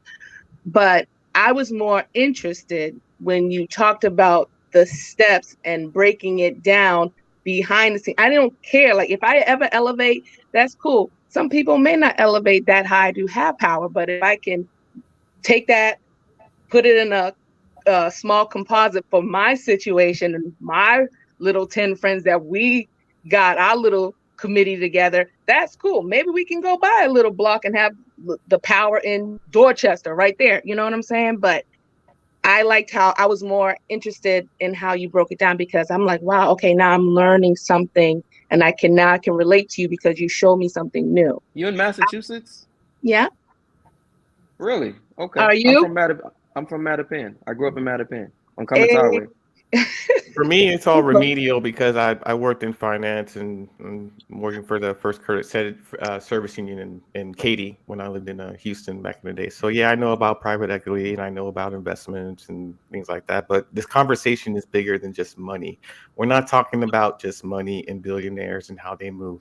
That's not why we're all here. We're here for a bigger, broader, deeper conversation than just these things. We're talking about making change, intergenerational change, not just looking up and picking out a role model and then trying to model ourselves afterwards. There are many different avenues. You do need That's not what I was talking about either. I'm talking about We heard you. We heard you. We heard you. How you gonna tell me that without any power? But we all sat and heard you, and I think your definition of power is a little misconstrued when it comes to getting things done. Power is not making a phone call and then having some accounts changed. That's anybody can do that. A hacker can do that. When we're talking about power, we're talking about the ability to affect people's lives in a tangible, meaningful way. When you sign a law, when the president signs a law, things change like the next day. The next day, people aren't discriminating against gender anymore. That's what a law can do. That's what real power is. Power affects everybody. It doesn't just affect you, me, and some people over there. It affects everybody. You realize you just said the same thing I said, right? Like because you're talking about hackers and stuff. That's not the point I was making. Maybe you misunderstood me, right? No, I heard you. You misunderstood. Wait. Based on what you said, you misunderstood me. No, I understand. What I'm talking equity. about when I understand say equity. when I said I understand what it can do. No. When I said 1,000 people's lives were changed, I'm talking about tangible. So, for example, I'm talking about somebody making one phone call, and I took 1,000 as an example. But I'm talking about like people's pensions being fucked up over that one decision. That's real tangible change. That's real. That's power. That's what I'm talking about. I'm not talking about some hackers. Like I don't even know where you got that from. I'm highlighting. No. You're saying powers and individuals making decisions and being in the room. But when we're talking about Jay-Z and we're talking about Nas, none of us are Jay-Z and Nas. You know what I mean? You're describing power. Folks, I gotta sign off, but I appreciate the conversation. Right. All right. Man, I don't define real power as a few billionaires, right? See, the point is not to think like. See, this is what I'm saying. You're so focused on. It's not about billionaires. You keep missing the point. You keep saying you get it, but you keep missing it. It's not about billionaires. It's not even about money. We heard you. All about your $1 million example. Like you understand, we listen to you talk, but what just because you listen does not mean you get the point. So but if you're talking and I can't understand your point, what does it say about your communication skills? I'm saying based off of. I mean, I don't have this. Okay, we're not here to attack. Come on, man. No, I'm just asking. Like, if you're saying listen, if you're saying that I missed your point and you're talking, what does it say about how you're communicating? Or maybe it says something about your interpretation skills. But I'm listening to and you your talk. comprehension skills. Like, why does it fall on me? Here, let me say one thing. JB, what you're talking about, man, seems like it definitely will help our community as a whole. All right. The power is something that we definitely need along with the money. However, what you got to understand about our community is that, bro, if it's not affecting them directly, 70% of our community will never understand it. Think about it. A lot of people sit up there and they trash Barack Obama for what he did. And I'm not saying that the guy did a whole lot for us, but there were things that he did that directly affected the community. But because it wasn't said, this is for the black people, a lot of us overlooked it. Say, for instance, the fact that he had all those extensions for unemployment. All right. Now, I know there were more whites unemployed than blacks, but there were quite a few blacks unemployed. And he did that to help our community as well. But he can't go out there and call it the black equity, you know what I'm saying, bill. He can't call it the unemployment for black people or whatever, even no matter what the direction is. But the thing about our communities, we miss a lot of what's being done and a lot of moves that are made because either we don't see that money directly in our pocket, it's not directly affecting our lives. And so we overlook a lot of that. So what we were doing when you were talking about the $1 million and investing it is we were looking at something that we could do. Several of us were talking about something more directly to the community that we're around, something that's more visible, something that if we did something, we made a move or whatnot, the people of our community would see it initially, like from beginning to end, basically. You know what I'm saying? Which is much more appealing to us. But if we have to think about it, it's kind of like if you put it in a book, will most of our community ever learn it? No, absolutely. 9 times out of 10. You're right. You're 100% You know what I'm saying? right. And that's the thing. And that's the thing. But again, touching back on a previous point, we got to start educating them young to be able to see beyond this. But the problem is when you've got a generation, when you've got several generations still living in our many communities that can't see past their bank account as far as money and wealth, it's an issue trying to push to the 70%, and they don't understand what you're talking about because they don't see that far. You know what I'm saying? So Kelly, let me ask you a question real quick, right? Do you think, let's say the guy, even though you don't know him, but let's just take a wild guess. The guy Shamak that I mentioned, for example, right? Who's the billionaire? Do you think he cares whether or not our next president is Democrat or Republican? Not at all. He cares about whether or not he's going to make decisions that are going to put more money in his pocket, that are going to advance his investments. No, he cares about what. But why? Hold up. So why do you think he's able to not care? Because nothing that the person that he's going to back or the person that is going to be in that office has little to no effect on his money, his power, and what he controls. That's not true. The reason why, because it does have power, the reason why he doesn't care is because ultimately he's going to get what he wants anyway. And the reason he's able to get what he wants anyway is because of power. This is why I keep highlighting this, right? So when but that's what I was saying. He doesn't care because it doesn't affect his power. It doesn't affect the guy that you said, Shamal. The president isn't making decisions that are going to affect his power necessarily. That's what I'm saying. No, it's the other way around, right? The person that he backs, that's what I'm getting at, right? What I'm getting at is that ultimately the power that these individuals have enabled them to not really care, right? They're able to not care because they're able to basically move the levers. So when I'm talking about power, people focus on billionaires and whatnot. That's not the point. When I'm highlighting Jay-Z and Nas, it's not just the fact that they have all this money and that they're billionaires. That's not the point. I keep bringing up power because that power is how you get results. No matter how much we want to live in some fantasy world and where we're going to just, do you know how many times since I was a kid I've heard about buying back the block? Okay, I'm a grown ass man now, right? We love to live, like black people love to live in this fantasy world, right? Where, we going to do this and we going to do that. But ultimately you have no fucking power. Okay, you can't even listen. If your local jurisdiction decides to not give you a permit, you're fucked. To even if you decide, you know what, I'm gonna buy back the block. If they want to block you on a permit level, you don't even have power to move past that. Okay. True. So when I'm talking about power, it's literally the most important thing. And yet you have black people say, I don't even care about that. Right. But that's the most important thing. That is literally that should be at the top. Number one of what you should care about is how do I acquire power? Because that's the only way you make actual change. That's the only way. Listen, right now, for example, here's why no politician on either side, right? Whether it's the Democrats or Republicans, here's why they don't give two fucks about black people. All right. Here's why they don't respect you. The Democrats, for example, you have a Democrat candidate, whether local, presidential level, whatever, you have them. They'll bring a fucking entertainer like Lizzo to a rally. All right. Because that's how much they don't respect you. They don't respect you so much that they think I can bring an entertainer, right, to get your fucking vote. You know what I'm saying? That's how much they don't respect you. But guess what? When you have power, and I'm going to give you an example of power that you guys may not be thinking about. It's actually a very fascinating example. If you look in South Florida, the Cubans in South Florida, them people have power, whether y'all want to accept it or not, right? Every one of these candidates that are running, when they go to what do you call it, little Cuba, whatever, in Florida, right? When they're running, they make sure they go get their support, right? They want the Cubans to vote for them, right? They want the support of the Cubans, but then they'll go to black people, right, and bring an entertainer, but they'll go to the Cubans and actually promise them policies because them people have power. You don't.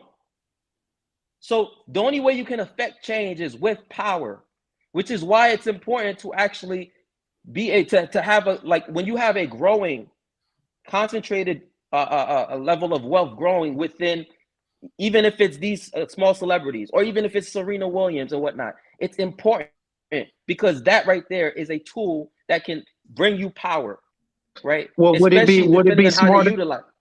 Would it be smarter to try and get power on the local level?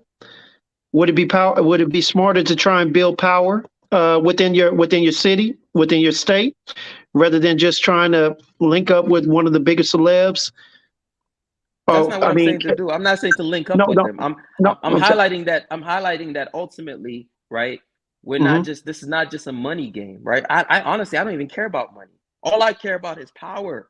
I will say this. You mean power or relationship? I've been saying this for over a year on these panels. Do you know how wait? Do you know how Joe Biden got into the presidency? You're saying black people have no power. Do you know how he got elected to the presidency? Do you know how Kamala Harris became vice president? Yeah, because we give our power away. Wait a minute. Hang on. You just said that, you know, black people, you know, the Democratic Party don't respect you. Don't respect black people. You do know that Joe Biden got to the presidency because of black people. Yes, by default. Wait. You do know Kamala Harris. You do know Kamala Harris is vice president because of black people. It's by default. Well, it's because of black. Okay. It's because black people wanted these things, right? No, it's by default. It's because of black people wanted these things, right? If you ask the average, answer the question. Answer the question. It's because black people wanted these things, right? I just answered. It's because black people wanted these things, right? No, it's by default. That's a fact. Okay, that's a fact. You're not answering the question. It's not about default. Black people wanted Kamala Harris to be vice president. No, black people just vote Democrat by default. That's what it is. That's a fact. I'm telling you, they don't respect us. So, just because we gave them our vote doesn't mean that they gave us respect. Listen, it's so ridiculous. I can use Joe Biden as an example himself. He literally told you, if you don't vote for me, you ain't black. That's what he said, nigga. That's literally what he told you. Yeah, I understand what he said. Yeah, I understand. I understand your passion is. Yeah, that's not how power works, though. Y'all ninjas wild. I was supposed to go to sleep. My eyeball. You got a black Supreme Court justice now, and you were talking about black people got no power. Instead of the man coming to you with policies, when they asked him why should a black person vote for him, he said, if you don't vote for me, you ain't black, right? That means he in his head, he's convinced himself, and guess what? Y'all fucking proved it to him. He's convinced himself that I should get your vote by default. That is not respect.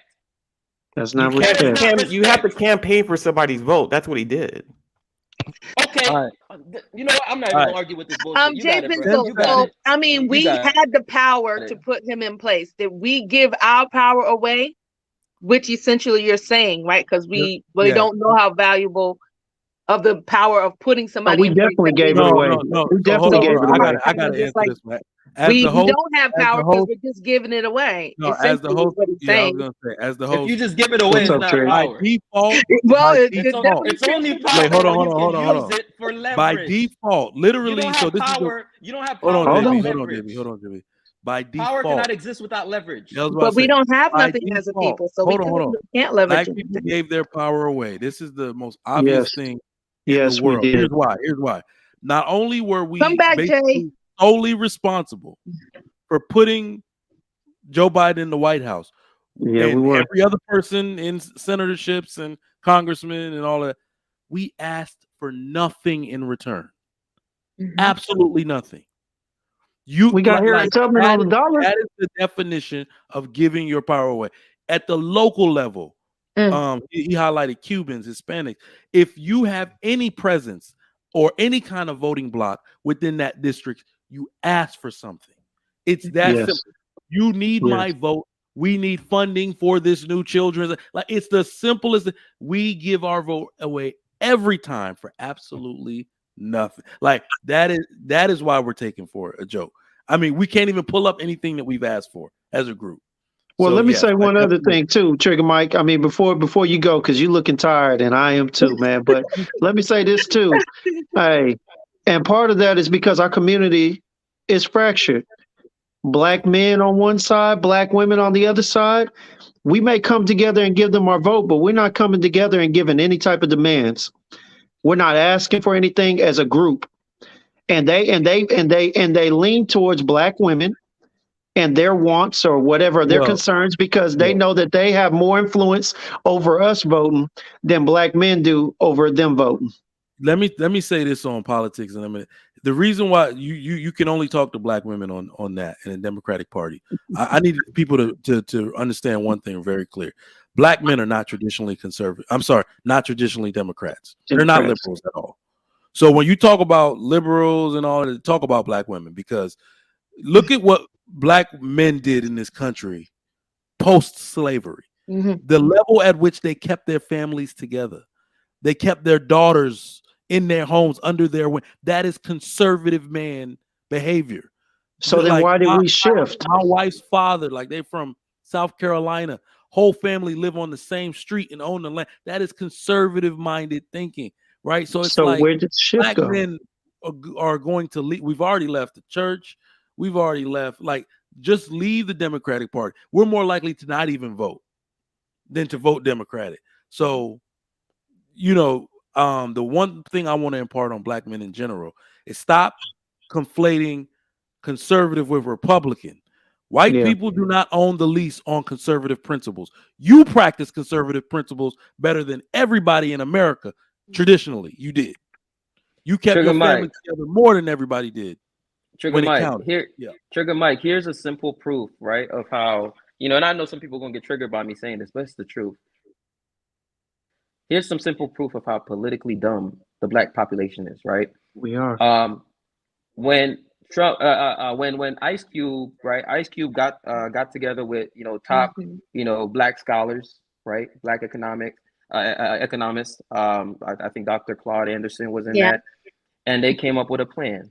Okay, and if you actually, because you can actually just go and read it. You know what I'm saying? Don't just online. Don't let the media just tell you. Go and read it yourself. Okay, yeah, I know niggas don't like to read, right? But you can go read. Okay, so they came up with a plan that would benefit black people, and more specifically, even ADOS, FBA black people. Okay, and guess what happened? Black people, not white people, not Asians, not Hispanics, black people drug Ice Cube. Okay, so right? women, they gave him so much shit. But Vivica all you gotta Fox. do is read the damn thing. Vivica Fox. All of them. Listen, if you actually read it, right? Here's what's so fascinating about it.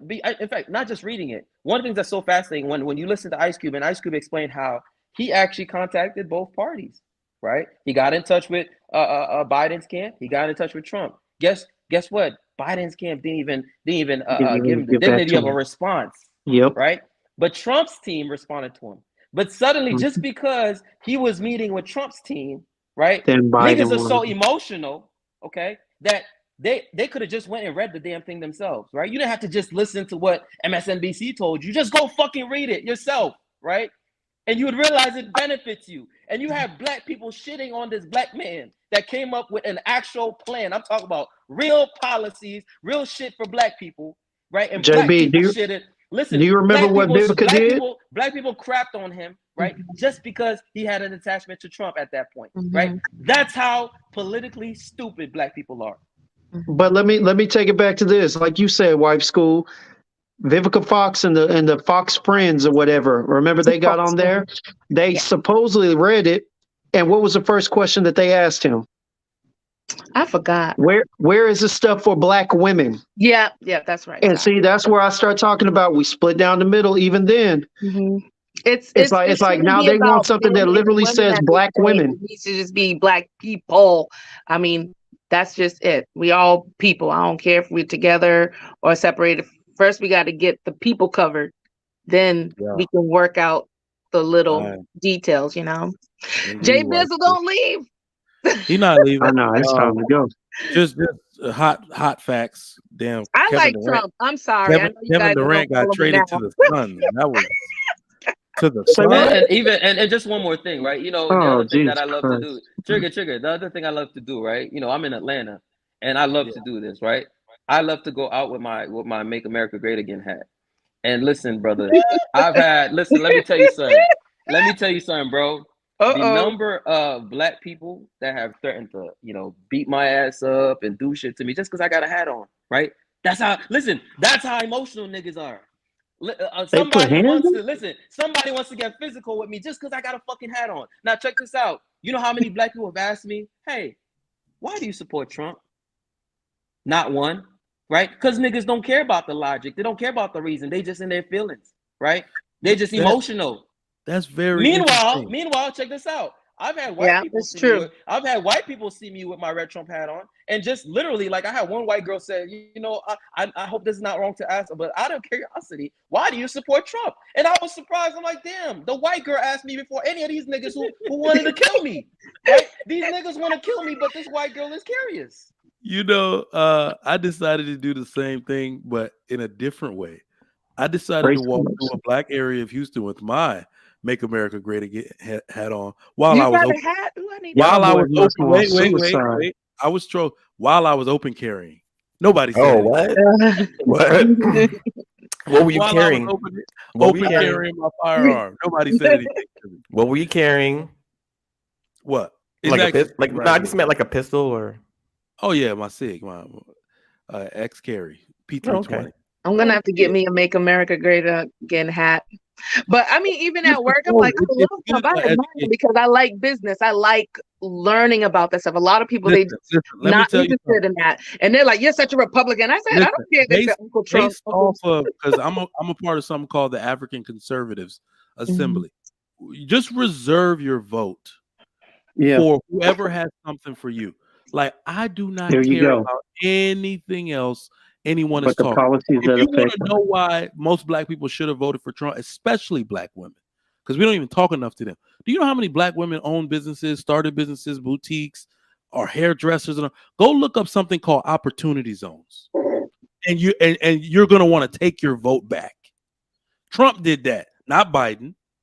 That was a Trump policy. Go look up what opportunity zones would have done for you. So then you could say, screw everybody else, because that's what a vote is really about. This is for me. This is about me and my family. I like it. I got to take my notes. Oh, man. Oh, now I'm jealous.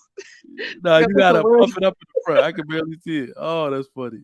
But, I was just so disheartened when people were just against Trump. I was like, this guy's just barrage after barrage and courts and this. I'm like, and they couldn't find anything. I would really hope. Leave him alone. I would really hope he doesn't get another shot. Because the dude is an idiot. I mean, the only thing that's all it was. No, I was gonna say the only thing as a veteran, I was like, shut up, man, because all this Russia talk, I'm gonna forget that I want to give you my vote because of your policy. I was like, all this Russia. I mean, what's wrong with Russia? He said he didn't do it. I was like, dude, you don't do that. You don't do that. Not only that, the other slips and that he had. I mean, We can never look. Ron DeSantis is going to be awesome. He gonna run. That's Yeah, why I like Trump. Ron. I like Ron. I Ron think Trump. Ron DeSantis is gonna be dope. I think Ron DeSantis is everything that I kind of hope Trump would, could have Exactly. been, right? Because I think the one thing I love about Trump is that he just tells you whatever is on his brain, he just says it, right? And there's obviously downsides to that. But for me, I know some people love the person that's going to lie to them. You know what I'm saying? AKA Democrats 9 times out of 10. But or tell say some shit to their face when reality, like realistically, that's not what they actually think. Listen, even if you're like a straight up racist, I'd rather you straight up call me a nigger right in front of my face. Okay, just like that's just how I am personally. I don't like people lying to me, so I'd rather like to see the it coming. person tell me how they really feel, right? And so for me, that's one thing I love about Trump. But I do think at the same time, Trump is a little bit too chaotic. He's very like he lets his ego get like, especially when it comes to politics, right? I know his ego is actually a big part of what we love about him, at least what I like about him. But at the same time, it becomes when it comes to making serious decisions, and you realize that Trump will not put his pride aside at all, ever, never. Like that's just nothing. That's just not something he ever does. And so even if it's to the benefit of the people, he will do something at the expense of the people if it makes him feel better. And to me, that's where he loses me. So I think one of the things I like about DeSantis is that DeSantis, I think I call him the sophisticated Trump. Like he's a little bit more, he's basically like Trump, but he knows how to do things in a way where, he looks presidential. He looks presidential already. Yeah. And so for me, I would vote for DeSantis before I vote for Trump, if I'm being honest. Right? Yep. Yeah. Damn right. Well, I would have voted for Bernie before what's his name too, but hey, Trigger Mike, it's been a blessing being on the show, man. Wife, school, stick around for 10 seconds. 10 seconds. I got this is the last piece. 10 seconds or less. Wife, school. What's the first step to rebuild economic prominence in the Black community? First step. First thing to come to your mind. We all got to get sorry, I'm just trying to think. It's such a big question. Girl, you got 5 seconds left. We got to get financially sound and know what money is and use it as a tool. I bet. Ruthless Truth, you there? All right, we'll wait on him. Enter Black Dragon, my man. What's the first step? Establish government principles when it comes to our money and business, education, all aspects of people activity in the United States. Keep it Black, grow it Black, things like that. I like that part. Keep it Black. Kelly, what's the first step? I mean, wife, school said it. I was just going to say financial education, financial literacy. You know what I'm saying? If it leads to power, like JB says, hey, that's what we need. Bet. Jay Bizzle. I would say power, but that's not really a step. So I think, if I'm just being practical, I would say the first step, honestly, is family, right? Shout out to Jordan Peterson, but I think, when he talks about cleaning your own room, you got to start at home first. So, we have a lot of dysfunction, and a lot of that dysfunction is because of broken, dysfunctional families. So, I want to keep this short because I don't want to go on one of my rants, right? Because this is a topic that's very important to me. I think for me, what I hope out of a lot of these conversations, 9 times out of 10, is I hope that people actually go and think, okay, how can I be the change that, I want to see in this world, right? Like, yeah, we could sit here and talk about modern women all day. You could sit here and talk about hoes and, like Logic would say, dick and pussy and whatnot. But what are you doing in your own life, right, to actually move the ball forward? So if you can actually go out there and create a family, right, build a family, that's the first step, right? But not just, building a family is not just I'm gonna nut in some chicks and then I got baby mamas, right? I'm talking about like functional families, right? Nuclear families, where you actually go and you marry somebody, right? And you build something with them and you think in terms of something bigger than yourself, right? That for me, maybe I'm sure there's people who disagree with me, but that to me is the most important thing that we can do individually, right? Is be the change you want to see, because whether you like it or not, right? You can help help the next generation be, 10 times better, right, than whatever situation we got going on right now. So if you can go build a family, and then we could do all the other things we're talking about, like the actual, tangible financial steps and whatnot, and you can do them simultaneously. But I'm saying, like, what can you do to make sure that you're setting a standard? Like, to me, I think that's a actual actionable step. You know what I'm saying? Like, go out there, if you're a female, go out there and find you a husband. Stop, you black women talking about, I don't need a man. Y'all sound crazy. Y'all sound stupid. So stop being stupid and go get you a husband, right? If you're a man, yeah, I know marriage is not attractive. I get it. And it's not attractive, especially in Westernized society, but maybe you can make it work. I don't know. I'm just, at the end of the day, like, I'm just saying, like, the way we're going right now is not working.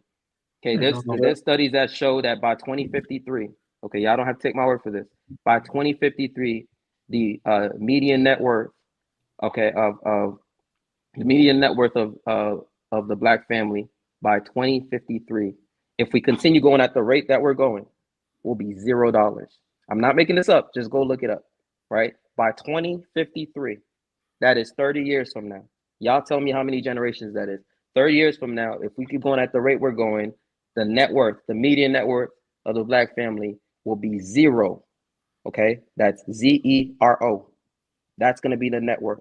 So, y'all can keep playing games, right? But what are you doing to, move the needle forward? That's how I think about it. Bet.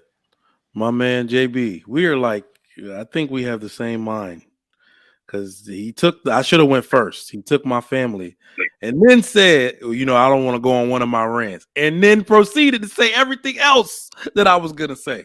So I'm just going to end the show now. I want to thank the panelists, man, for coming on. All right, y'all. We out. We're going to keep having these nighttime conversations too. All right. Appreciate y'all for coming on. Bye, guys. Trigger Mike show tomorrow. The topic is behaviors of unsubmissive women. So y'all want to tune in for that, 10:30 tomorrow. I'll holler at y'all. Make sure y'all check out my individual panel. In fact, go there right now and get me to 1,000. Everybody watching right now, type in Trigger Mike show in YouTube and get me to 1,000. All right. Get me to 1,000 people. Go to Trigger Mike show on YouTube and do that. All right. Check out my shorts and stuff. Y'all will like those too. Into Black Dragon, Wife School, JB, Kelly. I'll see y'all next time. We out.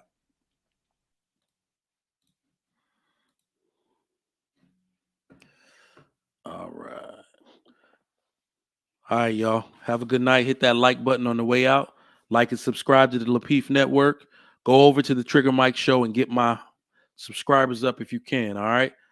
Kudos, everyone. Have a good night.